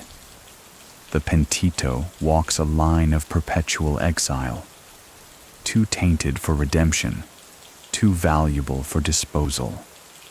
At night, when the rooms are quiet, Cancemi sometimes rereads the transcripts of his own confessions. The words stare back at him, alien yet familiar. He recognizes the events, the deals, the crimes, but they feel as though they belong to another man, someone he once knew, but no longer is. He feels a strange detachment, as if speaking them aloud has severed them from his own memory. Yet he cannot escape the truth. He lived them, and now he has confessed them. Many people still think that Cancemi's collaboration was motivated by self-preservation, that the Pentito papers were less about justice and more about bargaining for his life.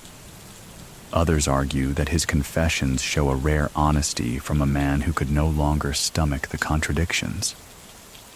So what do you think? Were his papers simply a deal with the state, or were they a reluctant act of conscience finally unchained? For the Cupola, the answer hardly matters. The Pentito papers are daggers. Each page is another wound, another unraveling of their power. Cancemi knows this. He accepts that his legacy within Cosa Nostra is ruined forever. But he also knows that, for the first time, his silence has ended, and his voice, once measured to maintain order, is now unleashed to dismantle the very empire he once served. Courtroom echoes follow Cancemi wherever he goes once he becomes a pentito.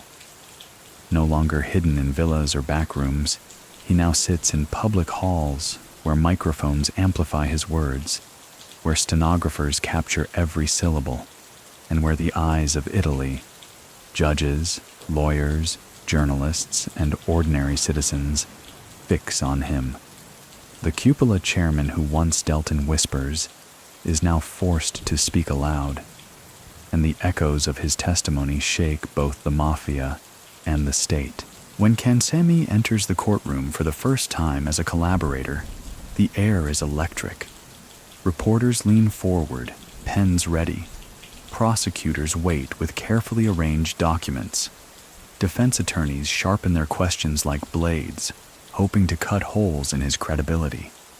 And there, under the bright lights, Cancemi sits, no longer the calm, untouchable figure at a shadowy table, but a man exposed. He feels the weight of the room, the judgment of history pressing against his back. He begins to speak. His voice is steady, though perhaps quieter than some expect. He recounts the rituals of the Cupola, the financial systems, the murders ordered, the decisions shaped by Riena's iron hand. Each sentence ripples outward, carried by newspapers the next morning, dissected on television that night. The echoes of his words leave the courtroom and spread through Palermo's cafes, through Rome's ministries, through international agencies eager to understand the mafia's grip. Mainstream history records these moments vividly. Cancemi's testimonies become part of the massive trials that follow the Maxi trial, reinforcing the state's case against high-ranking mafiosi. He provides confirmation of political connections, describes the assassinations from an insider's view, and lays bare the fractures within Cosa Nostra. His credibility carries weight because of who he was. Not a low-level soldier, but the chairman of the Cupola itself. When he speaks, Italy listens, whether in anger, relief, or disbelief. Yet Cancemi himself feels the toll. Speaking in court is not liberation, it is exposure. Every word he utters paints a target larger on his back. He knows his former allies seethe with rage, plotting vengeance if ever given the chance.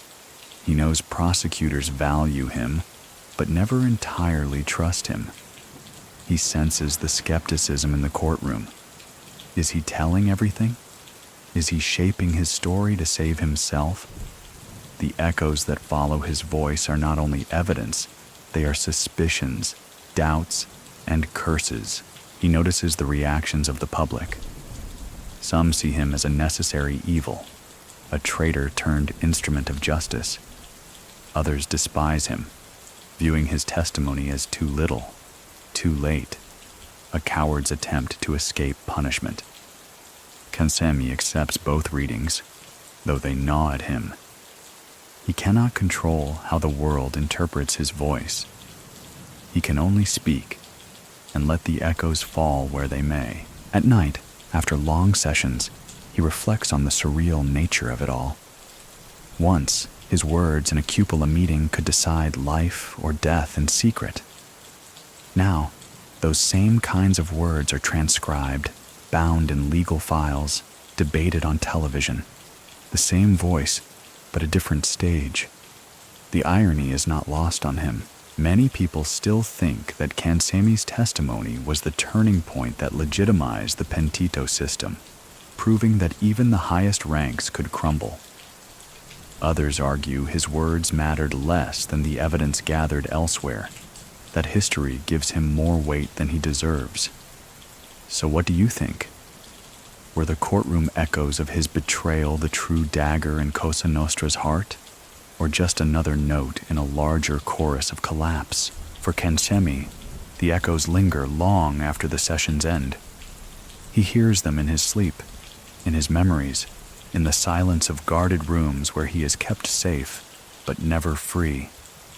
He knows he can never step back into Palermo without hearing those echoes chasing him. Once, silence defined his power. Now, his voice defines his exile. Family backlash strikes harder than any courtroom verdict. When Cancemi breaks omertà and begins testifying, he does not only betray Cosa Nostra, he betrays the bloodlines, friendships, and shared rituals that bound him since childhood. For the mafia, treachery is not confined to the man who speaks. It stains everyone around him. Cancemi understands this cruel arithmetic. The day he steps into a police station, he knows his own family will never look at him the same way again. At first, there is silence. Relatives cut contact, neighbors avoid eye contact. The phone that once rang with coded greetings goes quiet. Cancemi feels this void deeply. He grew up in a world where family gatherings were sacred, where cousins, uncles, and godfathers formed an unbreakable circle. Now that circle closes against him. The man who once sat at the cupola's head finds himself erased from family tables. Whispers reach him. Angry cousins cursing his name. Distant relatives denying they ever knew him. Friends turning their backs to prove their own loyalty. The mafia enforces this backlash not only through fear, but through social death. Cancemi's betrayal is recounted as a cautionary tale to young recruits. See what happens when you break silence. Your family carries the shame forever. He knows his wife, his children, his extended kin live under suspicion, their every move shadowed by his decision. This pain cuts deeper than prison walls or courtroom interrogations. Cancemi can withstand the state's scrutiny, but the loss of kinship gnaws at him in quiet hours. He remembers family dinners filled with laughter, now replaced by memories of slammed doors and severed ties.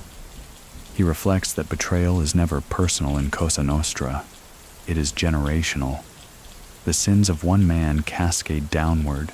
History shows how other pentiti endured the same fate. Tommaso Buscetta, perhaps the most famous, saw relatives slaughtered in revenge. Cancemi does not escape this fear. He knows his words may cost lives beyond his own. The mafia rarely forgives.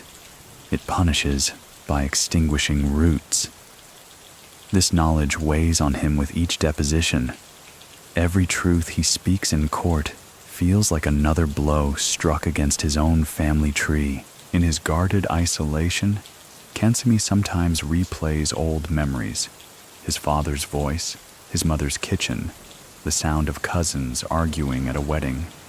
He wonders if those memories now exist only for him, poisoned for everyone else by his betrayal. He feels the loneliness keenly. The family that once defined him now becomes a phantom, haunting rather than sustaining. Many people still think that Cancemi underestimated the backlash, that he believed his cooperation with the state would shield his family from Cosa Nostra's wrath. Others argue he knew exactly what would come and accepted it as the unavoidable price. So, what do you think? Was his betrayal reckless with regard to his loved ones? Or was it the only way to ensure they might someday escape the mafia's chains? What is undeniable is this. Betrayal may have freed Cancemi's voice, but it shackled his family in silence. They carry his choices whether they agree with them or not. And Cancemi, in his solitude, knows that no testimony, no deal, no courtroom echo can erase the wound he has carved into his own bloodline. Prison corridors become Cancemi's new kingdom, though it is a kingdom without power, without respect, without freedom. After his surrender, he is no longer the man seated at the cupola's head. He is a witness under guard, moved from one secure facility to another. The transition is jarring. The lavish dinners and quiet authority of mafia meetings are replaced by clanging gates, fluorescent lights, and the heavy shuffle of guards' boots echoing off concrete walls. For Cancemi, prison is both punishment and refuge. On one hand, it strips him of dignity. He stands in line for meals, his movements restricted, his identity reduced to a number on a file. On the other, it protects him. He knows that beyond those barred doors lurks vengeance.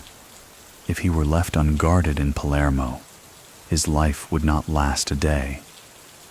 The corridors may confine him, but they also shield him from the wrath of men he once called brothers. He spends long hours in silence. The rhythm of prison is monotonous. Doors locking, guards rotating, meals delivered on trays that smell faintly of metal. For a man accustomed to control, this monotony is crushing. Yet it is in this silence that Cancemi reflects. He replays the choices of his life, the family roots that pulled him into Cosa Nostra, the rise through construction and smuggling, the burden of chairmanship, the doubts that cracked him open. Prison becomes his confessional booth, though no priest sits opposite him. Only the echo of his own thoughts. He notices the details others might ignore. The graffiti scratched into walls by men who came before him. The way guards glance at him differently, knowing he is not just another prisoner, but a mafia chairman turned traitor. Some guards despise him, seeing him as scum. Others are oddly respectful, aware that he carries stories that once shaped Italy's headlines. Cancemi accepts both attitudes with quiet detachment.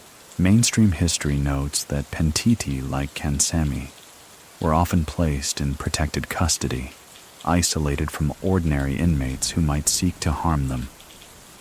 Even within this protection, Cancemi feels the menace. Rumors slip through bars. Threats appear like drafts in the night. He sleeps lightly, knowing that betrayal is never forgotten, that even walls and guards may not shield him forever, but solitude has its own cruel edge. In those endless corridors, he misses the noise of Palermo, the laughter in markets, the bells of cathedrals, even the tense murmurs of Cupola meetings. Prison silence is different. It is not chosen, like omertà. It is imposed, suffocating, turning each hour into an echo chamber of regret.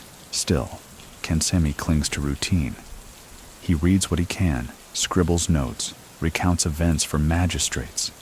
He keeps his mind occupied, because idleness means drowning in guilt. He recalls faces, men who died by orders he endorsed, families shattered by decisions he confirmed. He wonders if speaking now redeems him in some way, or if it is too little, too late. Many people still think that prison was Cancemi's true punishment, not for his crimes, but for his betrayal. That living in isolation, stripped of respect, was worse than any execution Cosa Nostra could have arranged. Others argue prison gave him the first real chance to reflect, to see his life outside the mafia's grip. So what do you think? Was prison his cage or his only path to freedom? Walking the corridors, Cancemi often slows his steps, letting the echo of his shoes remind him of what he once commanded and what he has now become. He is no longer chairman, no longer even mafioso. He is a man trapped in between, protected but hated, alive but diminished, waiting in silence for history to decide what his name will mean. Historic confessions define Cancemi's legacy more than any decision he made as chairman. Once his words reach the record books, they cease to be mere statements. They become fragments of history, reshaping how Italy understands the mafia. What he reveals in those sessions is not gossip or speculation, but first-hand confirmation. The kind that carries the weight of authority because it comes from the very top of the cupola. His confessions cover the whole structure of Cosa Nostra. He explains the hierarchy with clarity. The soldiers, the capos, the consiglieri, and above them, the commission that rules. He describes meetings that once seemed invisible to the public, detailing how disputes were resolved, how territories were carved, how bloodshed was both ordered and contained. Investigators, long suspicious of these arrangements, finally have proof from a man who presided over them. But Cancemi does not stop at organizational details. His words strike deeper, implicating political figures, exposing financial networks, and confirming what many Italians feared but could not prove: that the mafia's reach extended far beyond Palermo's alleys into the highest corridors of the state. When he speaks of politicians shaking hands under church arches, of contracts decided in backrooms, of bombs tied to messages meant for Rome itself, he shifts the narrative from local crime to national crisis. These confessions ripple outward. Journalists quote them, scholars analyze them, and citizens debate them in piazzas. For the first time, the cupola's inner workings are laid bare, not by speculation, but by the testimony of its own chairman. Cancemi's voice, once limited to a smoke-filled villa, now resonates across the country. History confirms that these confessions helped solidify Italy's fight against Cosa Nostra.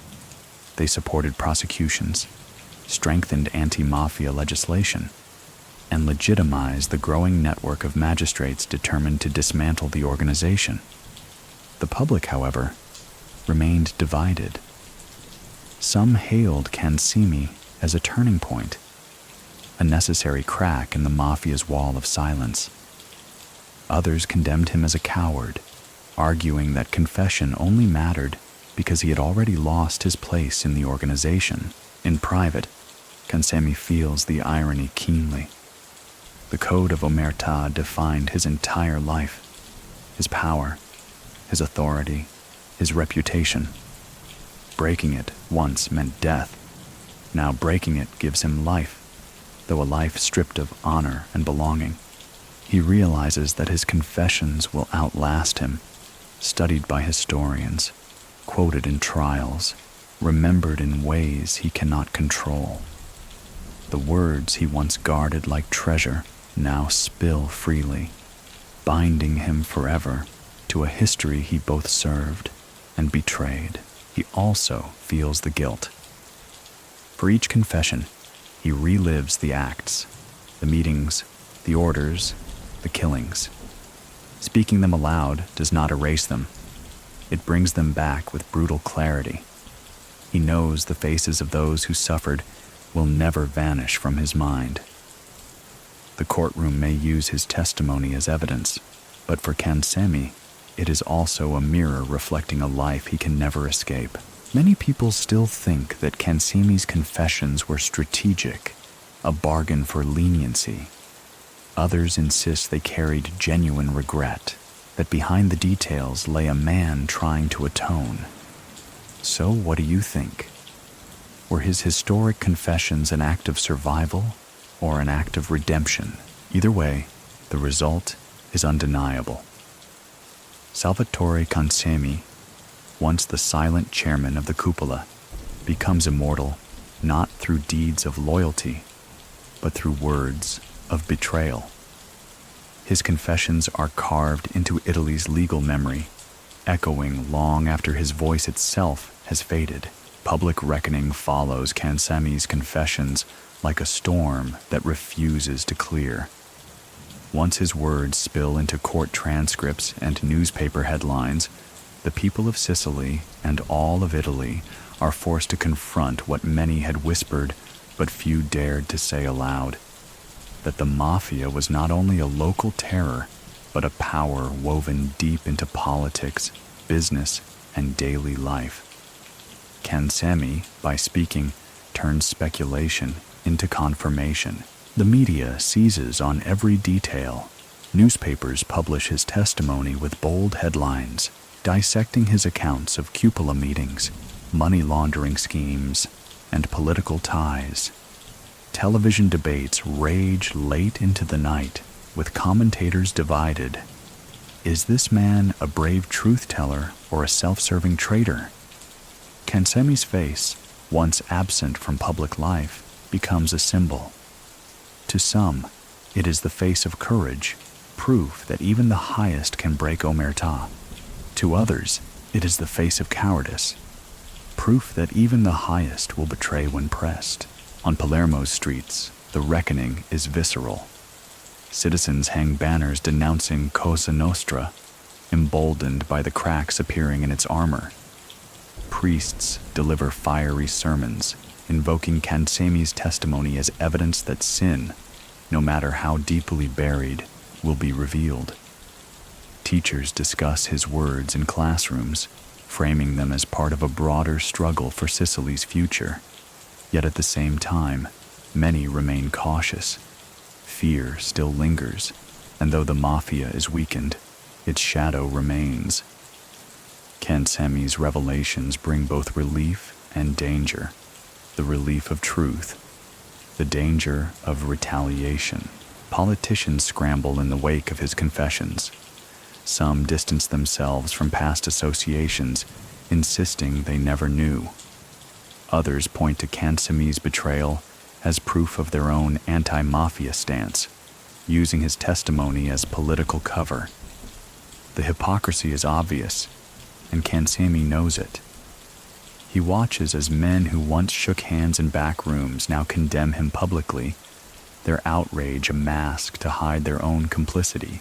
Mainstream history records that his testimony fed into major trials, shaping the public's understanding of the mafia's reach.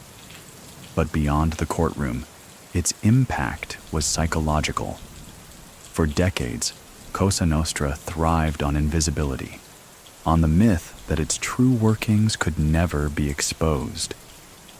Cancemi shattered that myth. By describing the cupola's operations as plainly as one might describe a dinner menu, he dragged the mafia's mystique into the daylight. Yet the public's reckoning is not simple admiration. Many Sicilians despise Cancemi for waiting so long. They point out that he spoke only after the bombs, only when survival demanded it. They ask why he did not break silence earlier, when his words might have saved Falcone, Borsellino, and countless others. In this reckoning, Cancemi is not allowed to be only a witness. He is also judged for the timing of his voice. At night, in his guarded solitude, Cancemi thinks about this judgment. He understands the criticism, though he cannot change it. He wonders whether the public will ever see him as more than a man who betrayed one world too late and entered another without belonging. His reckoning is personal as much as it is public. Many people still think that Cancemi's testimony changed Italy's relationship with the mafia forever, that his words marked the beginning of the end for Cosa Nostra's dominance. Others argue the mafia endures regardless, that one man's betrayal was a tremor, but not an earthquake. So, what do you think? Did Cancemi's public reckoning reshape the fight, or was it only another chapter in a battle far from over? What is certain is this: Cancemi's confessions did not vanish into court archives. They entered the bloodstream of Italian society, forcing citizens, politicians, and mafiosi alike to face truths too long ignored. The chairman who once ruled in silence now rules in absence, his words echoing louder than his presence ever did. The lonely exile begins the moment Cancemi becomes a pentito in the eyes of Cosa Nostra. Though his body remains in Italy, shielded by protection programs and watched over by the state, he is spiritually cast out. The cupola once gave him authority. Family ties once gave him belonging. But now he walks a path without either. Betrayal may have saved his life, but it also condemned him to a solitude no prison sentence could rival. In the early days of exile, Cancemi is kept in anonymous safe houses, guarded by men who treat him with professional distance. They bring him food, escort him to interviews, ensure he remains alive long enough to speak again in court. But they are not companions. They do not share wine, tell stories, or ask about his children. To them, he is evidence, not family. Cancemi feels the chill of this new reality. He has escaped one prison only to enter another, one where the walls are invisible but no less confining. He remembers Palermo constantly, the markets alive with chatter, the scent of sea air drifting through narrow alleys, the bells of churches echoing across piazzas. All of it lingers in his memory, unreachable. Even the darker parts, the fear, the surveillance, the bloody silences, feel like home compared to the sterile rooms where he now sleeps. He is cut off from his city, from the streets that raised him, from the networks that once recognized his every step. Now he is a man without a city, without a circle. Exile also strips him of identity. In Cosa Nostra, he was chairman, padrino, respected mediator. In the state's custody, he is just another witness. No one looks at him with reverence anymore. They look at him with suspicion or necessity. Even those who protect him wonder silently whether he is telling the whole truth, whether he hides details to bargain later. Cancemi senses this doubt and accepts it. He knows trust, once broken, cannot be rebuilt in either world. Loneliness gnaws at him most during nights. The silence feels heavier than Omerta ever did. Once, his silence was chosen, purposeful, powerful. Now it is forced. He cannot call his relatives, cannot step onto Palermo's streets, cannot sit at a cafe and watch the city breathe. He feels like a ghost haunting his own life, alive, yet absent from everything that once defined him. Mainstream history notes that many pentiti suffered this exile. They lived in witness protection, sometimes moved to distant towns under new names, never fully belonging. Cancemi shares this fate, but with the unique burden of having been the Cupola chairman. His fall is steeper, his isolation sharper.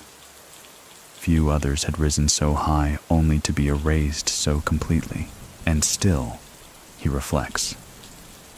In exile, he writes, he recalls, he revisits the choices of his past. He wonders whether his betrayal will be remembered as courage or cowardice.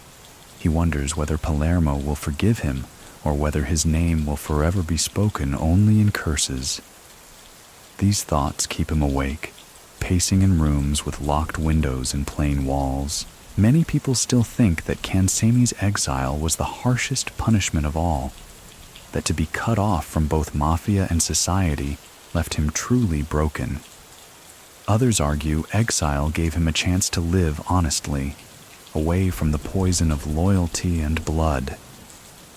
So what do you think? Was his lonely exile a prison without bars, or the first breath of freedom he had ever known? What is certain is that Cancemi's life after betrayal is one of absence. He is no longer chairman, no longer protector, no longer even enemy. He is a man in between, surviving in shadows, cast not by Palermo's alleys, but by the weight of choices that left him with nowhere to belong. Legacy in debate. This is what Cancemi leaves behind.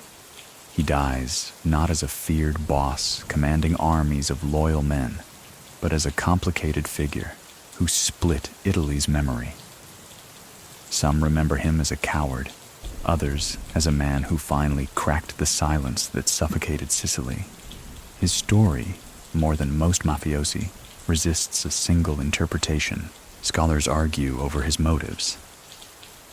Was Cancemi truly disillusioned with the mafia's brutality after the Capaci and Via d'Amelio massacres?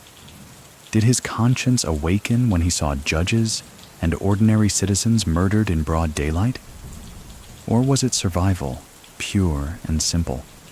A man cornered by Rina's madness, sensing the law closing in, seeking a lifeline in confession. The papers he signed and the words he spoke cannot answer these questions completely. They live on in debates, fueling lectures, articles, and documentaries. Some historians see him as the hinge between eras. The Cupola had once been a council of moderation, a place where disputes were contained. Cancemi, as its chairman, presided over its transformation into a hollow stage under Raina's domination. His betrayal then marked the symbolic collapse of that structure. In this reading, Cancemi is not simply a traitor. He is a marker of history, the man whose life traces the arc of Cosa Nostra's rise, corruption, and fracture. Others are harsher.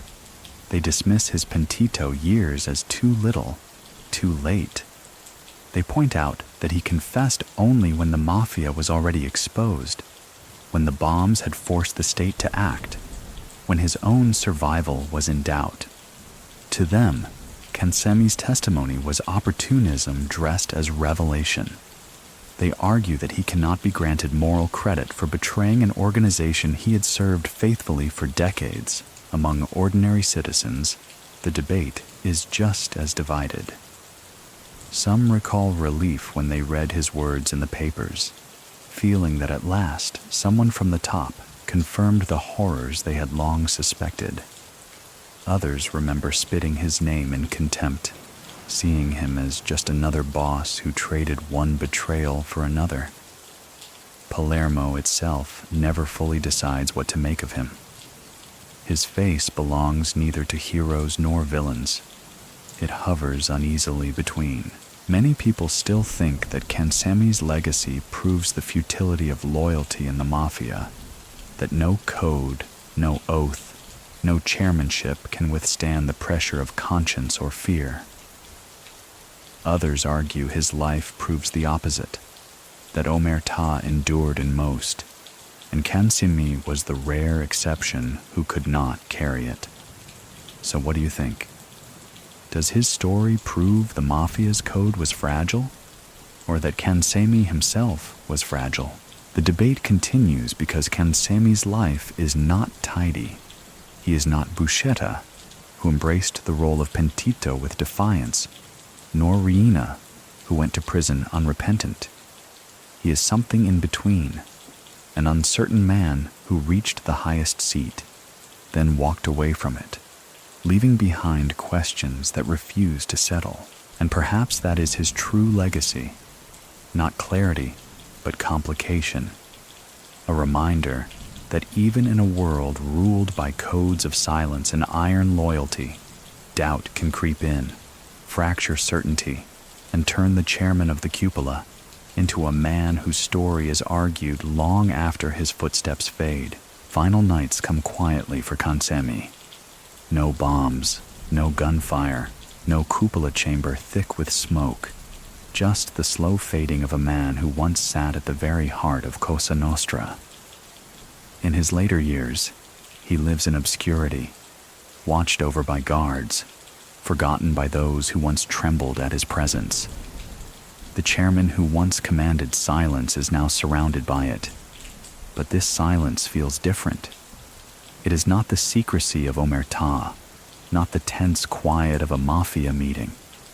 It is the silence of age, of exile, of time running out.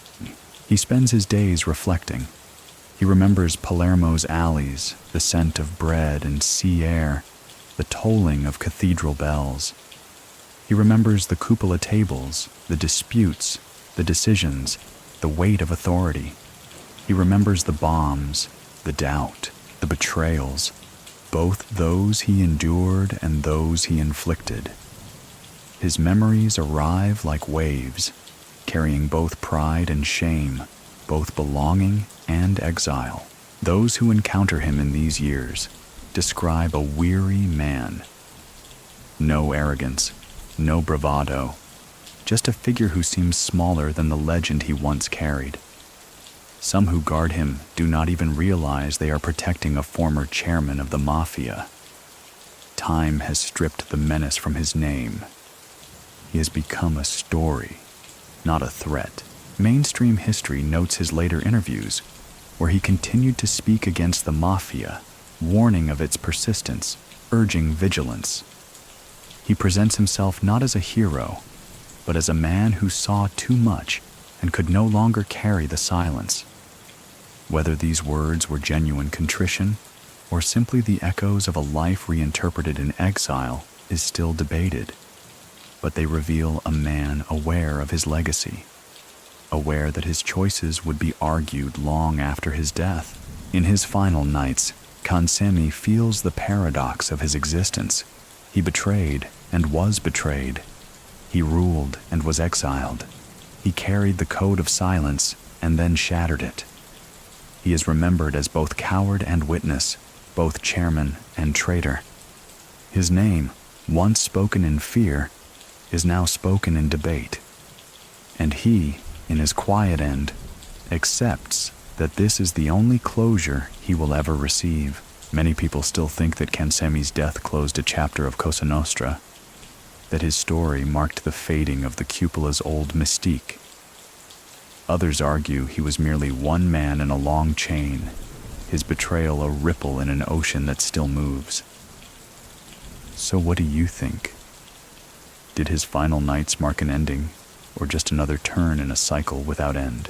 What is certain is that Salvatore Cancemi, the chairman of the Cupola, leaves the world as he once entered it, quietly, with shadows all around. Palermo continues, Sicily breathes, and the debate of his life lingers on. And now, listener, let the weight of his story drift away. Let the tension dissolve, the details fade into background hum. Picture Palermo's streets not under watch, not torn by bombs, but softened by evening light. Imagine waves breaking gently on Sicilian shores, carrying away the echoes of violence, leaving only calm. Breathe slower now. The story has been told. Let your thoughts settle like dust in a quiet piazza after sunset. You have walked with Cancemi through shadows and silence, through loyalty and betrayal, through power and doubt. And now, it is time to set it down. Close your eyes. Let the final echoes dissolve into rest. The story is finished now, and the echoes of it can drift softly into the distance. You no longer need to hold on to the weight of names, dates, or decisions. Let them fade like voices receding down a long corridor, each step quieter, until only silence remains. Picture instead a Sicilian evening, but not one shadowed by fear. Picture the harbor lights glimmering gently on calm water, the sound of small waves tapping against stone, the scent of salt carried by a cool breeze.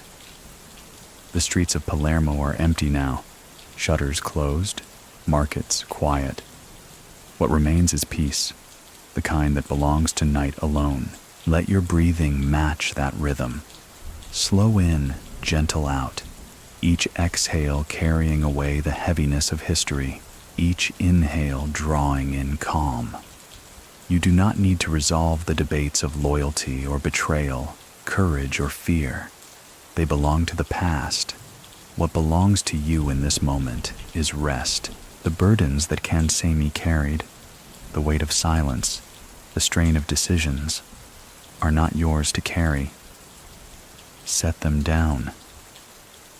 Imagine them dissolving like sand slipping through fingers, leaving only lightness. Let your body grow heavier against the bed, the way ancient stones settle into the earth.